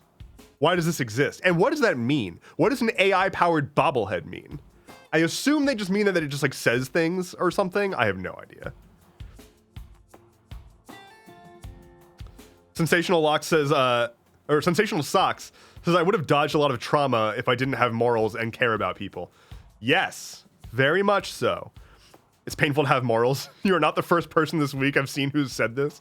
Yeah, it's just like, I don't want to screw people over for money. That's it. And like, I know that there's a lot of people who are totally okay with screwing people over for money, and they're going to be like, oh, well, I win. But like, did you win? I mean, like, yeah, you got money. But like, are people going to like you? I don't know. Hi, Gina. Oh, hey, it's Gina. Hello, everybody. It's Gina. Shout out to Gina. Yeah, I don't know. I don't know how people can be so casual about scamming people and like squeezing money out of their followings. Like, hello, Rackstar and Rappic. Thank you both for the follows. And Adam the Builder, if I didn't get you before. Thank you all for the follows. I don't like the idea of shilling to you. Like, I feel like y'all are not here for that, right? And I feel like it erodes trust, and I feel like I have a lot of good faith built up so far from having not done it. So like, the longer that I wait to start shilling products, the worse it's gonna feel when I start doing it. And I know people will say like, oh, get that bag, it's fine, whatever, we don't care. And that's all fine and good, but it doesn't change the fact that I am doing that. And it's a thing that I really don't feel comfortable doing. So if you do ever see me like saying today's episode is sponsored by blah and like launching into an ad segment for whatever, just know I'm not happy about it either. Except for the wonderful people that I have partnered with. Many Worlds Tavern are genuinely excellent people. Like truly, they are really, really, really lovely. Yeah, if I've endorsed a product, I've really evaluated them. Trip says the amount of quote confessions when TikTok did the temp ban showed how many people pretended to care while their whole goal was just getting the bag. Yeah, there's a lot of creators who only see it as a revenue stream, and like a lot of those are bigger, like much bigger creators who got in on TikTok like real early and have just been like rolling in the dough. But most creators on TikTok are not making very much money. I don't make very much money on TikTok anymore. I make like less than $2,000 a month off of TikTok probably, which I know sounds like a lot of money to be making from TikTok, but it is functionally like that's on a good month, right?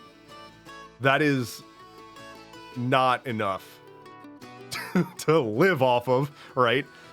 So it's nice that they have the payout. It's way less. Like if you see the stats and then what they're paying, it's disgusting. Like it is gross how little they pay for how much traffic they get from my content. But I don't know. It's just there are people who make tens of thousands of dollars a month off that app, and that is not me. It is just straight up not. Stormcloud says TikTok pays the worst of the content apps from my understanding. It's wildly different for everybody. So the TikTok payout program, in fact, let me pull this up and show you right now what it's like.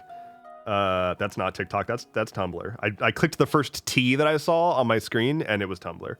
By the way, I'm on Tumblr if you want to follow me there. So I go here. Perfect. You can see that this is my creator reward program. Estimated rewards so far, $173. I'm not going to say no to $173, but imagine that you look at your like paycheck and this week you're getting $100 or under $200 for a week of work. Like that's not a great pay rate. But you'll see that there is an RPM. It says $1.22, which is extremely high, right?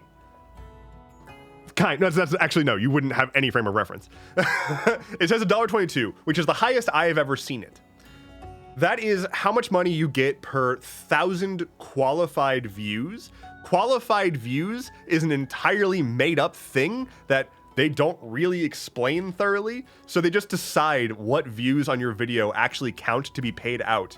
And they choose a number to pay out that changes daily, if not hourly, and per video. So if you have a video that does really well, even though it's telling me that in theory I would get $1.22 per 1,000 views, if I had a video, and I did recently have a video do this, that breaks like 1.5 million views, the qualified views for that video were in the like 600,000 range, and that video specifically had a significantly lower payout rate. It dropped down to like 50 cents or something like that. So like they can just nuke a video's ability to provide income. Never mind that I've been told that my account is valued at like $1.22 per 1,000 views. They can just say, psych, your video did too well, we don't want to pay that, so we're gonna lower your payout rate. So like there's pretty much a maximum on what you can even be doing with that. Now, for comparison, I just showed you that I've got like $137 pending in TikTok. That's about how much I make in a month on YouTube. Like, YouTube is worse for me right now, for sure. But also, most creators don't rely on their like ad revenue from like YouTube and other platforms. It's not what they rely on for income. They rely on sponsorships and partnerships, which is why I need to get the fuck over it and do that. I also need to get management. I need to really reach out and find management, because I've learned that there's no fucking way that I can actually deal with like organizing shit through emails with potential sponsors and whatnot while also doing everything else that I'm doing. So, gonna be looking into management at some point. Hello, Akayish, what's up? Hope you're doing well. Hope you're doing well. Big spender. Yeah. Trip says my pay from lives is just enough to let me gift at others. Yeah, like it's the lives are an interesting thing.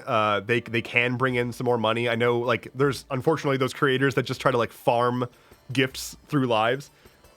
My lives definitely don't generate very much money whatsoever on TikTok. I think the most I've ever made from a live was like $5 for a 2-hour live, which is not, I don't know. Lilith says management is definitely a good thing to have because holy shit, it's just so much brain power and time to keep up with things. Yeah, and like I don't do well when I know I have pending things that I need to get to that are like clerical. I will have an email in my fucking inbox that's like, we want to give you $37 trillion to make a 1-second video. Just reply to us. And I'll be like, I can't do that. Nope. Can't reply. Unable. I don't know if it's the ADHD or if I have like PTSD from working in a fucking office, but I just cannot keep myself on top of communications like that. And that is very much why I want management. Like if I would much rather have an entity who is working to do all the things that I don't have the energy to do, and then they just come to me and say, hey, we landed you this deal, this is this rate, and like put this into your video at this time and you'll get a payout. Cool, just tell me what to do and when, and like tell me that you've gotten a good deal. That's all I need. I don't feel comfortable being the one securing that. So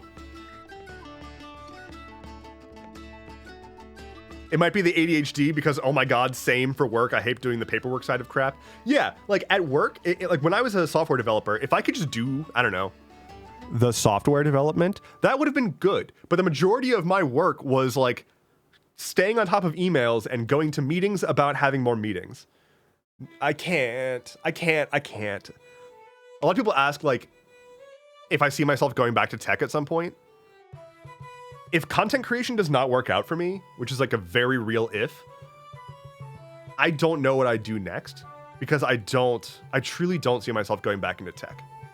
I really, really don't. I would maybe work a technical job for a company that's not a tech company just to get a paycheck. But I don't think I could be a software developer at a tech company again.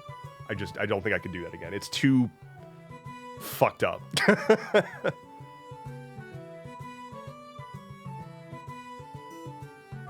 Cost estimate? Who has the time for that? Yeah, if I could ask, like, what do I charge? What are my stats? What are my engagement stats on like recent sponsored content or whatever? I don't have recent sponsored content, so I don't want to figure that out to begin with. And like, I just don't really fuck with my analytics. Like, I don't. It's not why I do this. I don't do this to optimize my numbers and optimize my analytics. I'm doing this to make like human connection and forge community. So like when people start asking about analytics, it's just like just deadpan. And I know I could be doing so much more to like really secure my future here. But again, I just don't want to take that route. I don't want to take the route of treating it like an optimization game and not a like, I don't know, community. It's weird. It's weird. It's so strange. I'm also just like not a person who's ever worked for himself before, so. Inky says it's gotten icky. It's gotten very icky. It's gotten very icky because the only thing that the tech industry wants to do is extract value. There's like no interest in actually making good stuff anymore, which is a shame. I'd be okay if it's like, okay, the company needs to make money, but we're at least really, really laser focused on making good products. That's not the case. It's just not the case. Complains about staying on top of emails and then proceeds to complain about meetings that should have been emails. No, the meetings shouldn't have been meetings. The meeting shouldn't have existed. We didn't need it in the first place. Stop having meetings. Just knock it off.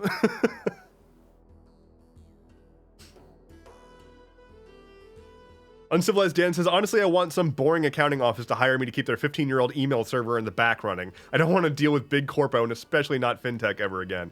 Yeah, having worked at a fintech company and having worked at like several big tech companies, I never want to do that again. We should play Balatro. I'm gonna play Balatro.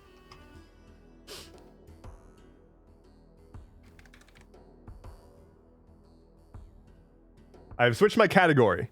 We're doing it. Launch game.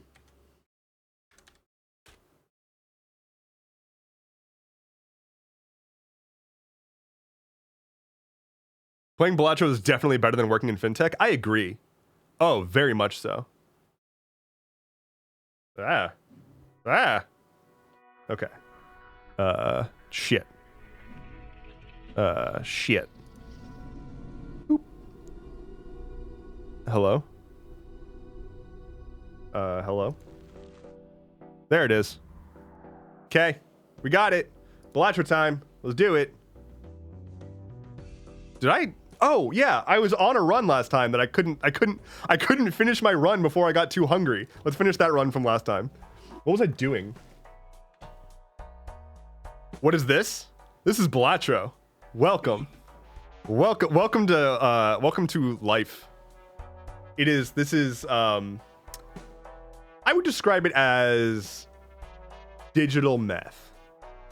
Like brain meth, basically.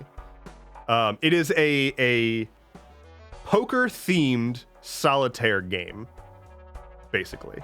It's not, there's no betting, there's no poker, but it's all like poker themed ish. And yeah, you'll see.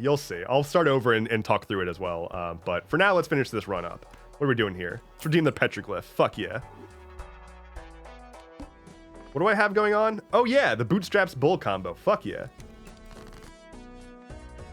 And what am I? Okay, I want to do face card shit. Okay. Do Jack and some stone cards. Get some good numbers going up. Okay, can a boy get a king? I got a king. Good. Give me a tarot card. Use that. Hey, perfect. Okay, let's do that. Okay. Wait, it has mobile too? Yes, Balatro on mobile is really good. It runs so well. It's so smooth. Hello, Technicalimo. What's up? Welcome in. Am I gonna lose this run? Good. Because I don't remember what I was doing. Nope, not gonna lose the run. It's $10 on iOS. It's also included if you have the Apple subscription thing. You know? I need to fix my webcam here. I'm like shifted over. There we go. Okay. What do we got here?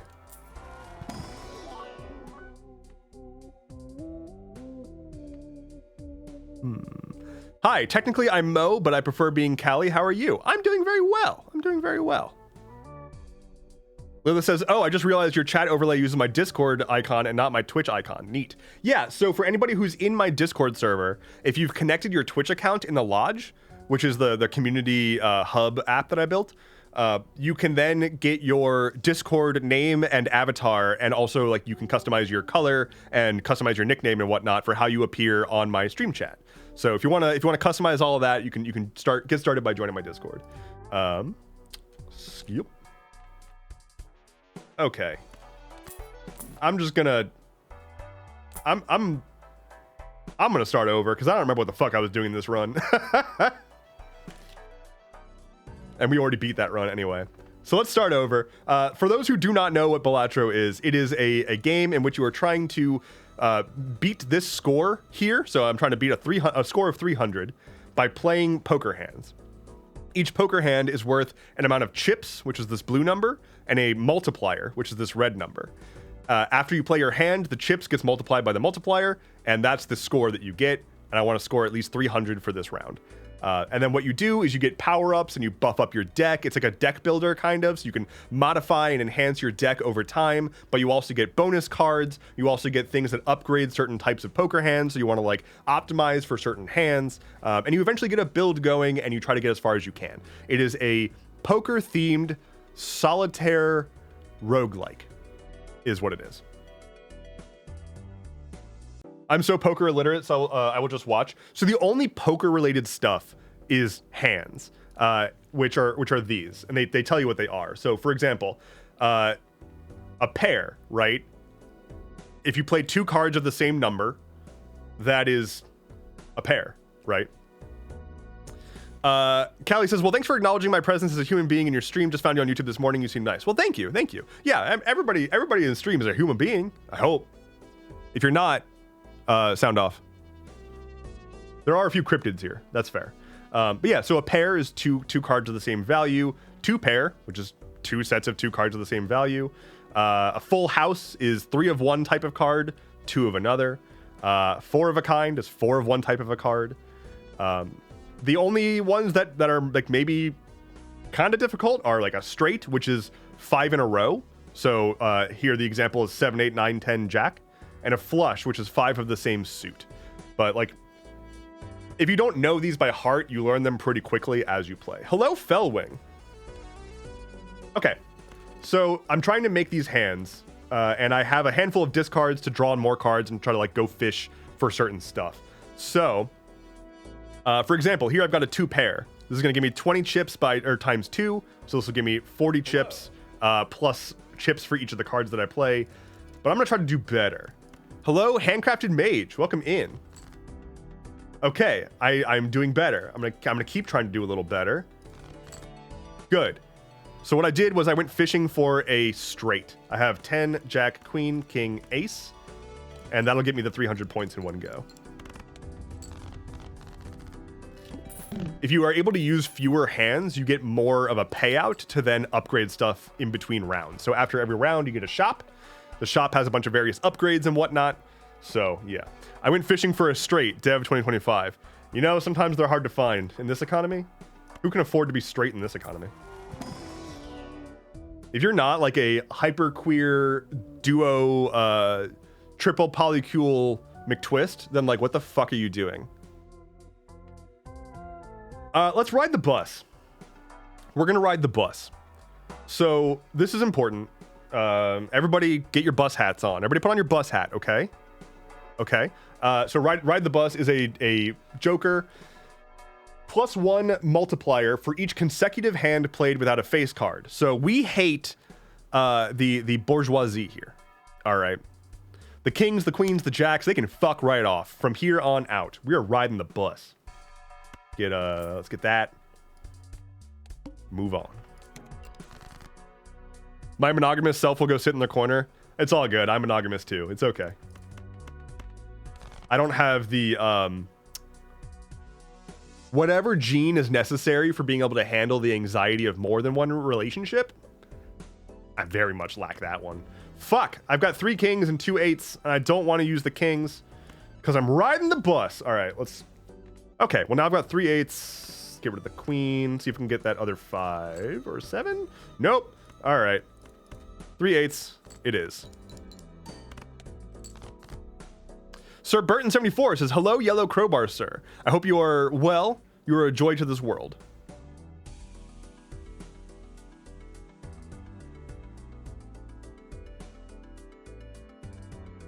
That's so sweet. And what crowbar?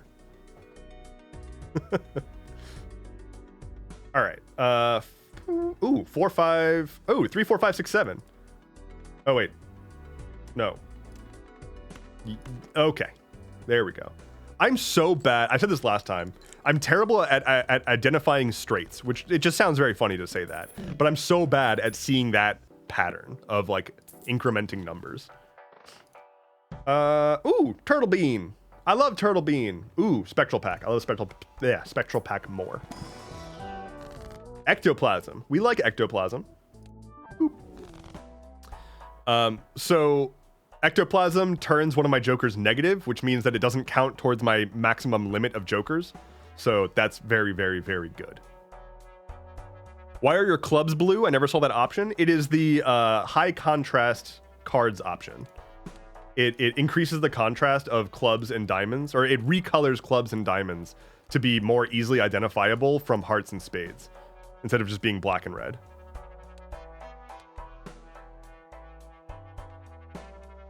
Let me save my money. It took me a little while to get used to the contrast cards, but it definitely made a difference in the end.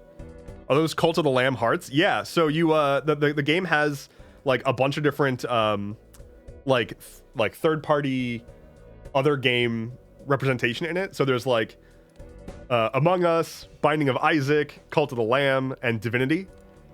On spades, there's The Witcher, Cyberpunk, Shovel Knight, and Don't Starve. Clubs has Vampire Survivors, Slay the Spire, Potioncraft, and Warframe. And diamonds have Stardew Valley, Dave the Diver, Enter the Gungeon, and 1000X Resist. So I use Witcher, Cult of the Lamb, Vampire Survivors, and Stardew Valley. That's so cool. I love games, dude. Item transfer, that's so cool. I love games, dude. I agree. Very much so. Fully agree with that sentiment. Get out of here. Arcane cards would be fire. Oh my god, that would be sick. I guess King would be I guess like King is Vi, Queen is Caitlyn, and Jack would be Jinx. Presumably. Or I guess King, I guess you could do King is dad.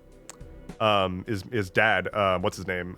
Vander. You could do King as Vander, Queen as Vi, and Jack is Jinx. Could work. I need to tell you about this. This is a thing I need to tell you about. You all need to understand.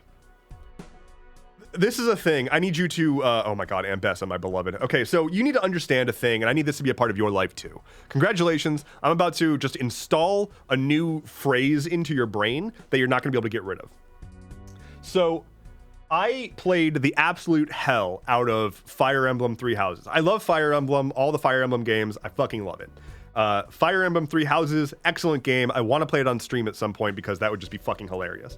But in that game, as with many games and a lot of media, your dad dies. It's like a pivotal moment. Your dad dies, and it's like, oh no, my dad. When that happened, like, your dad's also hot in that game. So the entire time that I was playing that game for the first time, I was like, man, my dad's hot. Damn, my dad's so cool. Oh, damn, yo, my dad. And when he died, I was like, my dad!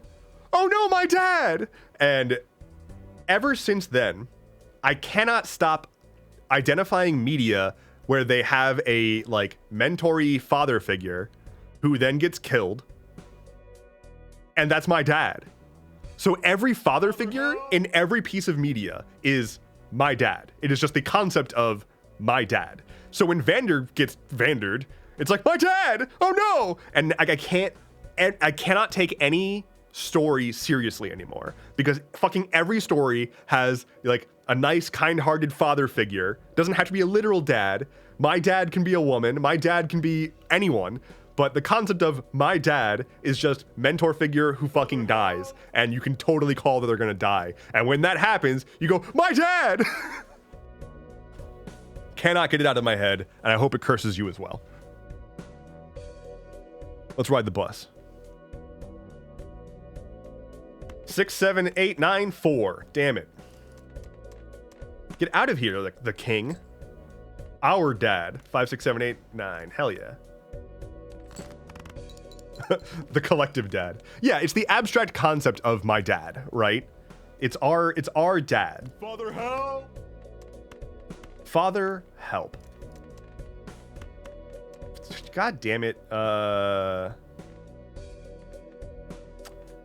damn it. It's not good. We're gonna do this.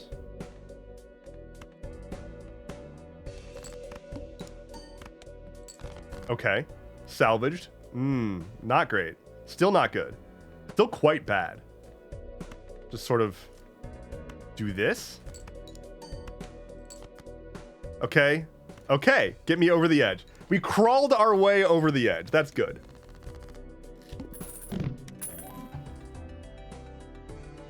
Damn, Dev casually inflicting a mimetic hazard on all of us. Look, I am nothing if not a hazard. Okay, so these are planet cards. Planet cards upgrade the base value of the hands that you play. So, for example, Saturn upgrades straights, Uranus upgrades 2 pair, etc. So I'm gonna get this because I'm kind of doing a 2 pairish thing right now. Let's pull another spectral pack. Hell yeah. Grim and a Cryptid. So Cryptid, create 2 copies of a card in your hand. Grim, destroy 1 card and get 2 enhanced aces. I'm gonna do that because aces don't count towards Ride the Bus. So the way Cryptid is so good though, yeah, Cryptid is an amazing card if you have something that's worth making duplicates of, which I don't really right now. Okay. So I'm going to try to do stuff with aces. Like right now, as you're playing this game, you basically need to be constantly revising your strategy for like whatever you're able to get. So right now, I am going to optimize for aces because I just got a couple of upgraded aces. Wait. Look who just subscribed. Sensational Socks. Thank you for subscribing. Thank you. That helps so much. Thank you. And enjoy the emotes. Yeah, reminder, people who subscribe, you get access to a bunch of fun emotes that are all me, and they're all made by Lilith Knox, who's also here and wonderful. So I got a bunch of upgraded aces. I'm gonna think about like trying to sort of like congregate around aces and see if I can make something work there, because we shall see. Get rid of the king, keep the 9s, see if I can get the 2 pair.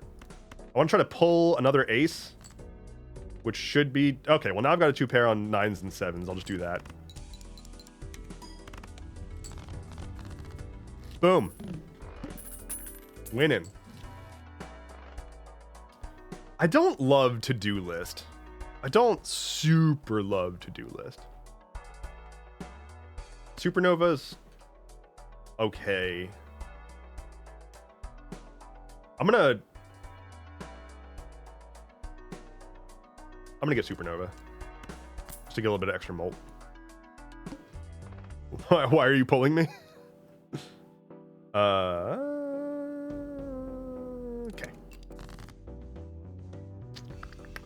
Ooh.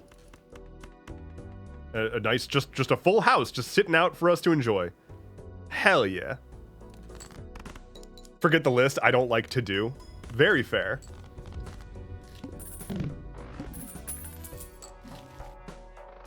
Emperor Super. I get this one all the time.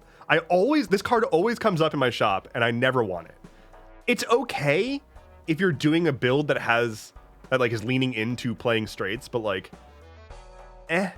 So this one is create a tarot card if a poker hand contains an ace and a straight, because aces are both 1 and 11. So you can do an ace high or an ace low straight.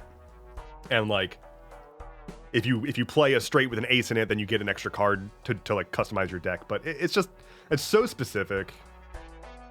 Huh. I'm getting so many spectral packs. Let's just keep leaning in. Let's be ghostly. Immolate and Trance. So Immolate is destroy 5 random cards and gain $20. Trance is add a blue seal to 1 card. A blue seal on a card gives you a planet card of the hand that you played to win the round.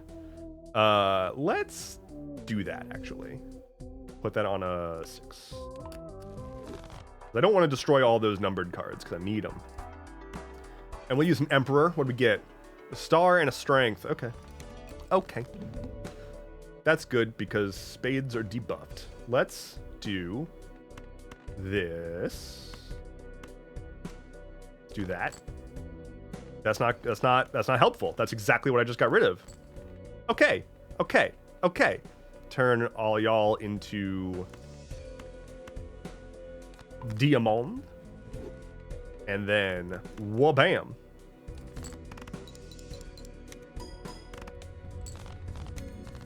Hopefully I get a good Joker at some point. That would be fun. That would be nice. I would enjoy that. Hey, it's your boy Gross Michelle. What's up? But I want the paintbrush. Can I afford the paintbrush?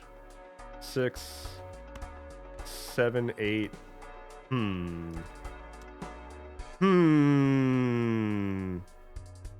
Where am I? Okay, okay. I'm just gonna hold on to my money here. Ooh. Okay.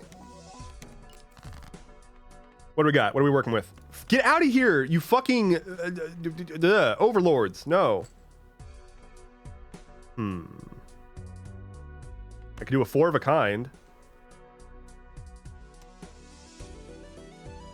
I'll do a 4 of a kind. 7, 7, 7, 7. Oh. That didn't quite get me there. Here, take 3 5s.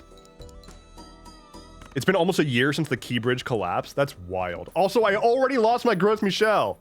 Give me that Cavendish. God damn it. If you're not a Balatro-er, you should be aware. This game is essentially just a banana export history simulator. So there's 2 cards that are pretty famous in this game. There's 2 jokers. One is Gros Michel and one is Cavendish. Gros Michel is the one that I just had. It is a banana that gives you plus 15 mult and has a 1 in 6 chance of destroying itself at the end of a round. After you've destroyed that banana, it unlocks a new joker that's the Cavendish banana, which is a ridiculously powerful card. But the joke is a Gros Michel was a species of banana that was like the most exported banana in the world until there was a terrible like disease that basically wiped them off the planet. And then Cavendish took over as the like premier banana variety that you buy at the store. So in this game, there is like a metaphor to this evolution of banana varieties being shipped around the world because it's a very good game. Got that raised fist. Let's get that paintbrush.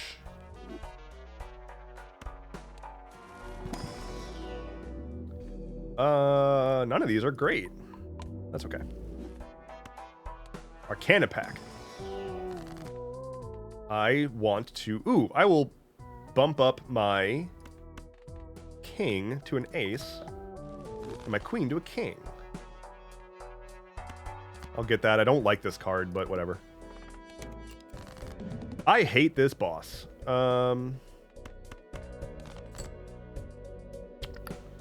Well, do I go for the full house? No, I go for the 4 of a kind. I literally just upgraded it.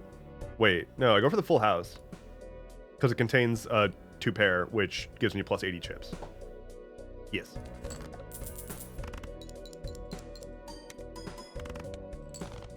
Dang it. Get out of here, king and queen. No one wants you. Oh my god, this king. Get the fuck out. You're on my... You? Thin ice. You're lucky I drew 4 aces. Hello, Sportism. Says, oh my god, I made it. 6:12 a.m. here. Oh, I'm so sorry. I keep meaning to do streams in the evening. I've just not had a good evening for that recently. I'm really hoping to find some space to do more random streaming and whatnot. Let us see.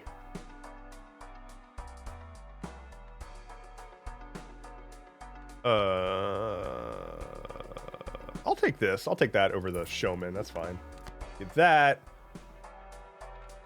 I will also swap this out. That's okay. Let's look in here. Let's look in here. I don't want a red seal queen. I don't want any face cards. Get out. Oh my god, get out of here. I'm being plagued by gentry.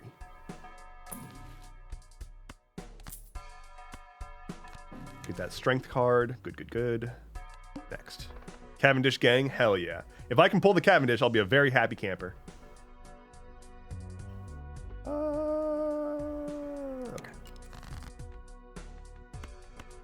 I would really like to replace my Supernova at some point. Let's do this and this. Strength. Boop, boop, boop, boop. The bourgeois are targeting the stream. We got to get them out of here. We are riding the bus here, y'all. In this stream, we ride the bus. We're making environmentally conscientious decisions right here. Hell yeah. God, love riding the bus. Okay. Got a drunkard. I'll take it. I'll take it. Let me look at my other shit first. The temptation to take the rest of the day off to game is very, very real. Yeah. Oh yeah, you should do that. I think it's a good idea, and I'm a doctor, so you can trust my medical opinion. I am a doctor, a lawyer, and a doctor. So this is both medical and legal advice. Go play video games. Throwback. Hello. Okay, throwback and Onyx. I'm gonna take the throwback.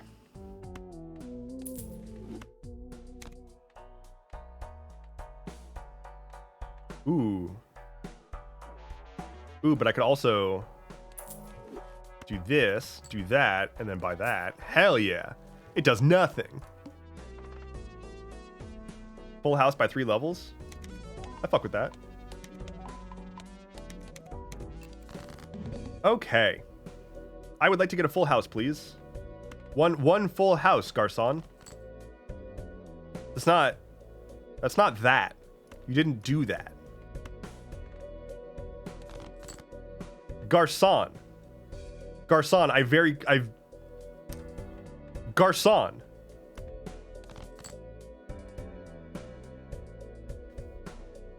Can we get a Garcon in chat? Because, like, what the fuck? Like, I specifically directly requested a full house, and I have not gotten that. I just need a 5 or a 4. Come on, come now. Those are neither 5s nor 4s. Okay, but I'll just do this then. Ace, ace, 5, 5, 5. That's fair. I'll take that. Thank you, Garcon. Hello. Hello. Oh, hey, it's Wuna.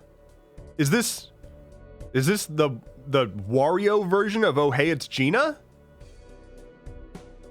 Did we find the Gina Wario? Oh shit. Oh, that didn't get me there. Ooh, that's not good. I'm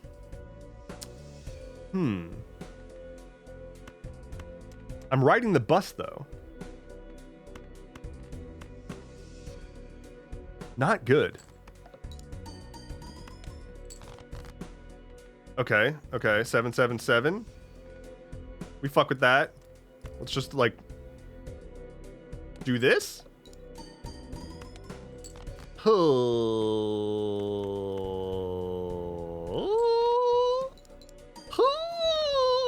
Okay, we got it. Not even worried. Not a problem. It's perfectly fine. Avoiding going to stats. Look, I cannot blame you. I did not like stats when I took it.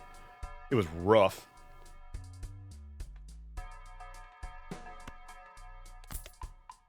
This is a weird run so far. Like, this is a very bizarre run.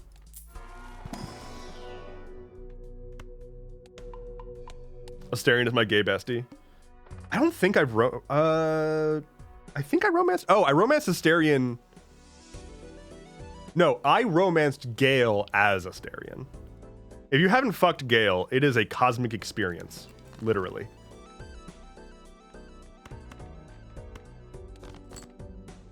Let's see. That's a full house. We take those. Gale is a fun romance. Everybody hates on Gale and like calls him a prude or whatever. Like the dude was like toyed with by his ex who's a god. I think it's understandable that he's got some like fucked up boundaries and like, or like fucked up fears of boundaries being broken and is not comfortable at any moment in a relationship. As someone who's been like emotionally brutalized by prior relationships, I get it. I get it. I don't know. I get it. There's a lot of people who got like really upset that he wasn't a like polyamorous option in the main base game, but like it makes sense in the context of his character, very much so. Like, the dude is a sad puppy following around his lost love, who was also, like, in a position of power so far above him, it doesn't even... you can't even describe. Not great. Not to mention she groomed him. Yeah. And then she was like, also kill yourself. Like... at least it's not Gortash. But he's got a... what was it? A handsome smile? What are they? How do they describe Gortash in that first like introduction? They're like a quick, a handsome man with a quick and easy smile or something like that.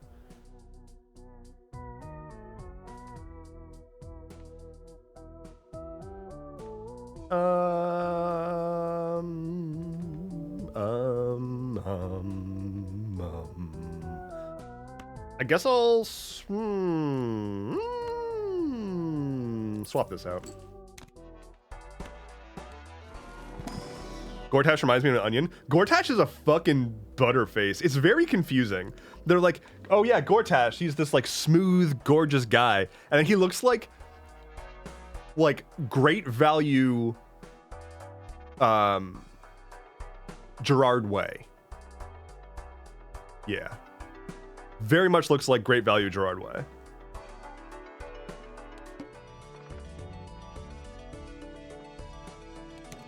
Great value edgelord. That's Orin. Orin is the great value edgelord.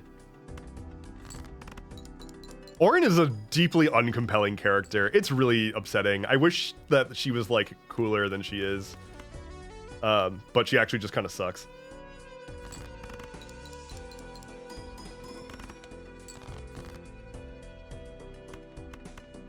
I'm also really disappointed that she like is this crazy, super powerful assassin lady in this sick armor the entire time that they're building up the fight, and then the first thing you do is fight her monster form, and then that's it. Like there's not a 2 phase, not a 2 health bar. I don't know. Listening to this without knowing what the game about the game is wild. Are you talking about listening to? So I'm playing Balatro, and we're talking about Baldur's Gate.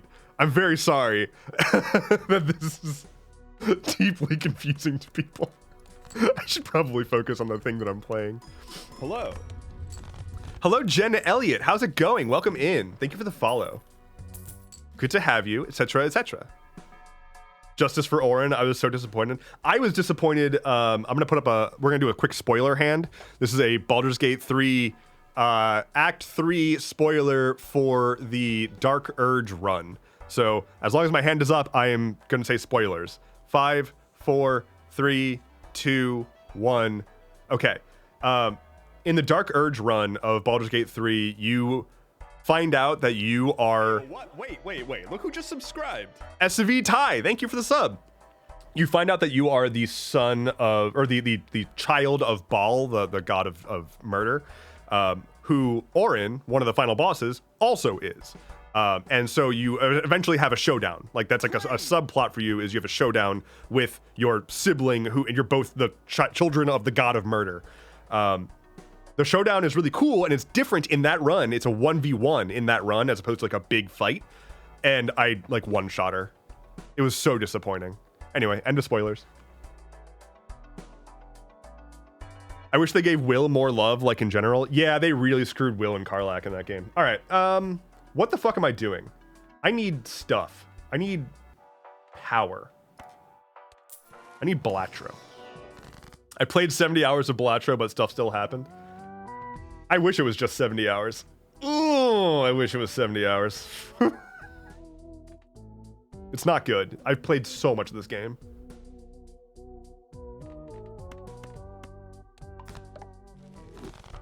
Deeply embarrassing. Nothing will be more than my Dota playtime. I believe Dota 2 alone, I'm pretty sure I'm in the 4,000 hours.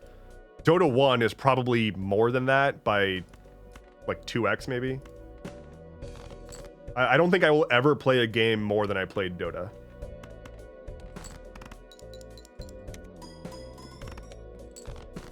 I don't think it would be healthy to ever play a game more than I played Dota.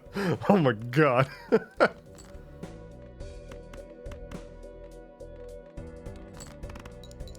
Balatro is 2025 as ACNA. Balatro is to 2025 as Animal Crossing New Horizons is to 2020. Look, I need to do a dedicated video ranting about Animal Crossing New Horizons. Because as an Animal Crossing boy, as an OG Animal Crossing boy, that game was such a disappointment. And I really enjoyed a lot of it, and then it just fell flat on its goddamn face, and I'm never going to forgive Nintendo for it.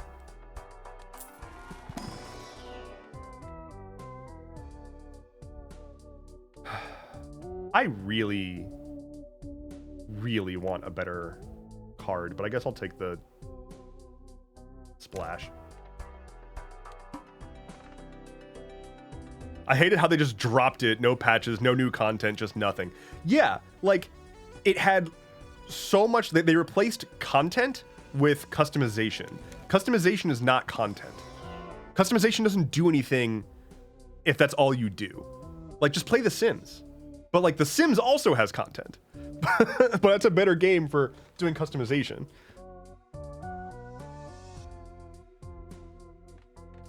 Okay, I'm really hoping I can find something worthwhile in any of these. Nope. Okay. Rough Gem is interesting. I think I'll replace this with Rough Gem.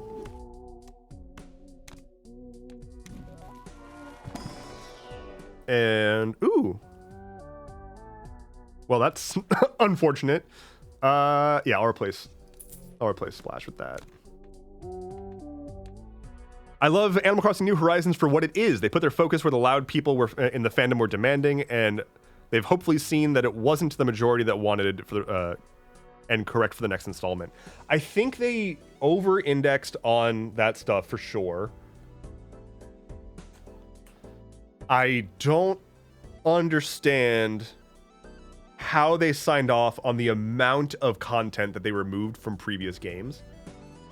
Like, not only just the lobotomized villagers, right? The villagers in New Horizons had like 10% the dialogue lines that previous games had. And like far fewer personality types. But like one store? There's one store. What? Like there used to be in fucking the City Folk. There was an entire downtown you could go to that had a whole range of, they had a fucking club. You could go partying in the party club. There was so much stuff you could do in that game. I'm sad. I just want them to put some respect on the name that is Animal Crossing. That's all I'm saying.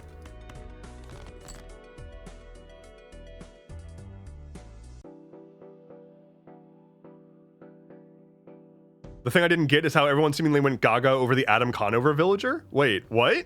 Wait, what? Which Adam, what? I also am mad because like Nintendo had the option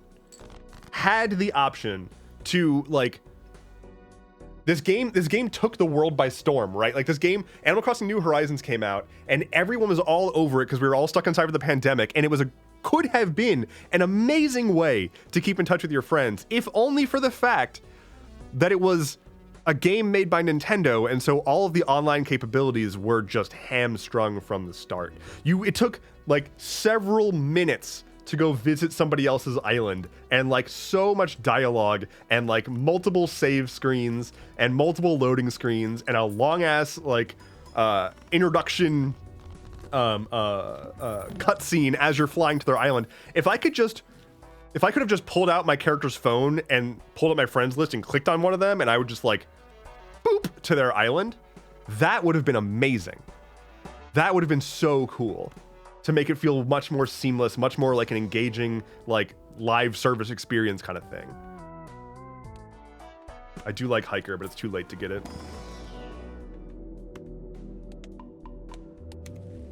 I'm just keeping my fingers crossed that the next game that comes out will be better. We have the base for insane amounts of customization now, so whenever we get the Switch 2, we have the we will have the depth along with the customization. Here's why I'm not holding my breath for that.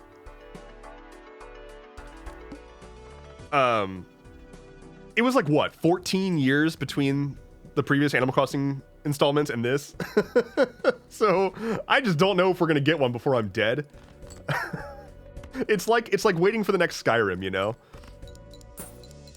Weedy Potter says ACNH could have been the metaverse we deserve. Precisely. Like, in a world where everyone was trying to make online connected experiences, Animal Crossing actually had the chance to do that and beefed it.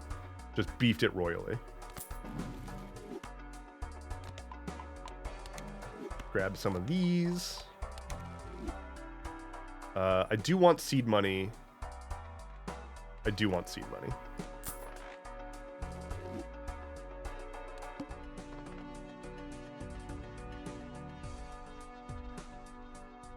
Are you trying to use Nick? Yeah, so you need to connect your Twitch account in the lodge. If you go to the lodge and go to your linked accounts page, you can link your Twitch account, and that will enable the option to use the. Well, get wrecked. I'll have to take a look and see what's going on there.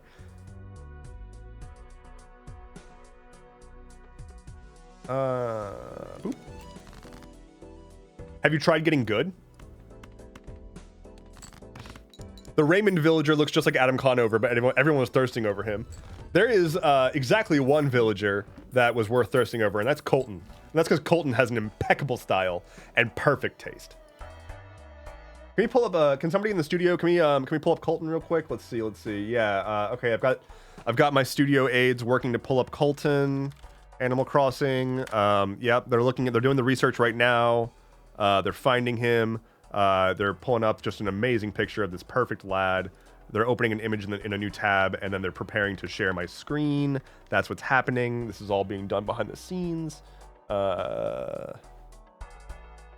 Fuck. Go away. So this is Colton. Colton is perfect in every single way. Colton has a cape. Colton has a belt with a buckle. And Colton is just perfect. I don't make the rules, but Colton is by far the best villager in Animal Crossing. And that's because I make the rules. So, thank you for coming to my Colton talk.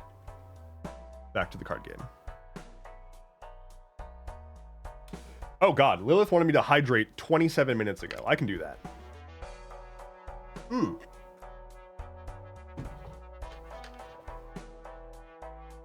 Okay. Let's finish up this run so that the boy can eat some lunch, because the boy needs some lunch, let me tell you. There are so many, I don't know who is who. It's, You gotta learn to, oh, I'm not playing a hand. You gotta learn to just pick your favorites and just try to go for those. Arbitrarily, you just pick one and you glob onto it and make that your entire personality. At least that's what I do. You know?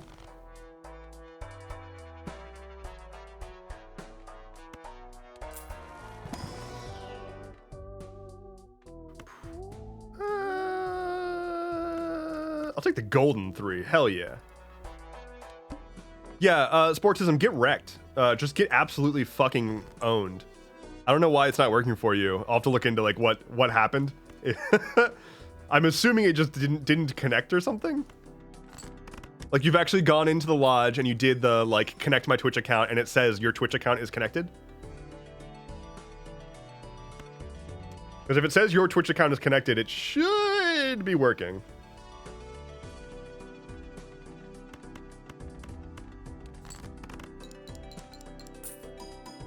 Yeah, it might take a sec.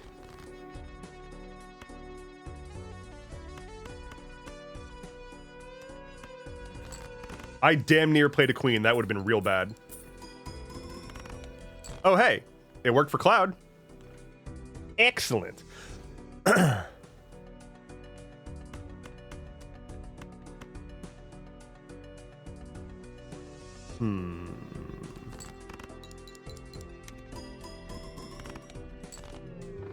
Oh. I was not paying attention. Holy shit. Oh, God. I was not paying attention. I was so distracted by all the various conversations that we've been having about fucking Baldur's Gate and Animal Crossing and how Colton is the single best ever. Like the last things that happened in this run where I went to go play a full house when I had a tarot pack open, which is not how you play the game, and then I wasn't paying attention to the score. So, oops. You just wanted the food? Look, I'm hungry. I'm not so hungry that I would embarrass myself live on stream. That's not true. I embarrass myself live on stream all the time. So it's kind of like the default mode. Well, with that, I guess, done, I am going to go get some lunch. Thank you all so much for hanging out. This has been a lovely stream. It's been so very good. Rough, buddy. I'm hoping to continue for as long as I can, doing streams every Tuesday and Thursday, 10 a.m. US East. Hoping to find the time and space to do more random streams. Thank you to everybody who's followed and subscribed and joined the Discord and all that good stuff. Moon Bitch, welcome in. Welcome in. And Arya, I will absolutely enjoy my lunch. I'll try. I have no idea what I'm about to have for lunch. I don't know what I've got available. So, maybe a sandwich. We'll figure it out. Anyway, take care. Be well. I will see you on Thursday if I don't see you on stream sooner, or on YouTube, or on whatever else. Definitely join my Discord if you want to be a part of an amazing community, and if you want to be able to like access the advanced features and whatnot in my stream chat. And then also my Patreon is the best way to support me directly right now, and get early access to stuff that I'm doing and bonus content. So definitely check all that out. And also my YouTube, if you're not already following me there. YouTube is now my primary like video focus thing. Oh, hey, Hardly Mythical, it's working. Congratulations, you did it. Did you have to do something to get it fixed? Anyway, Cloud says, thank you. I'll definitely try to be back. I'm on the other coast. You're usually done by the time I get up. Yeah, we'll see if I need to like tweak the time. I might push to like 11 instead of 10. We'll see. Or maybe like 10:30 or something. We'll figure it out. We'll figure it out. But like I said, I want to do more random like evening streams, which would be better for more people who can't make the morning streams too. So we shall see. I'm gonna head out. I'm gonna go eat. Take care. Be well. I'll see you soon. Bye-bye.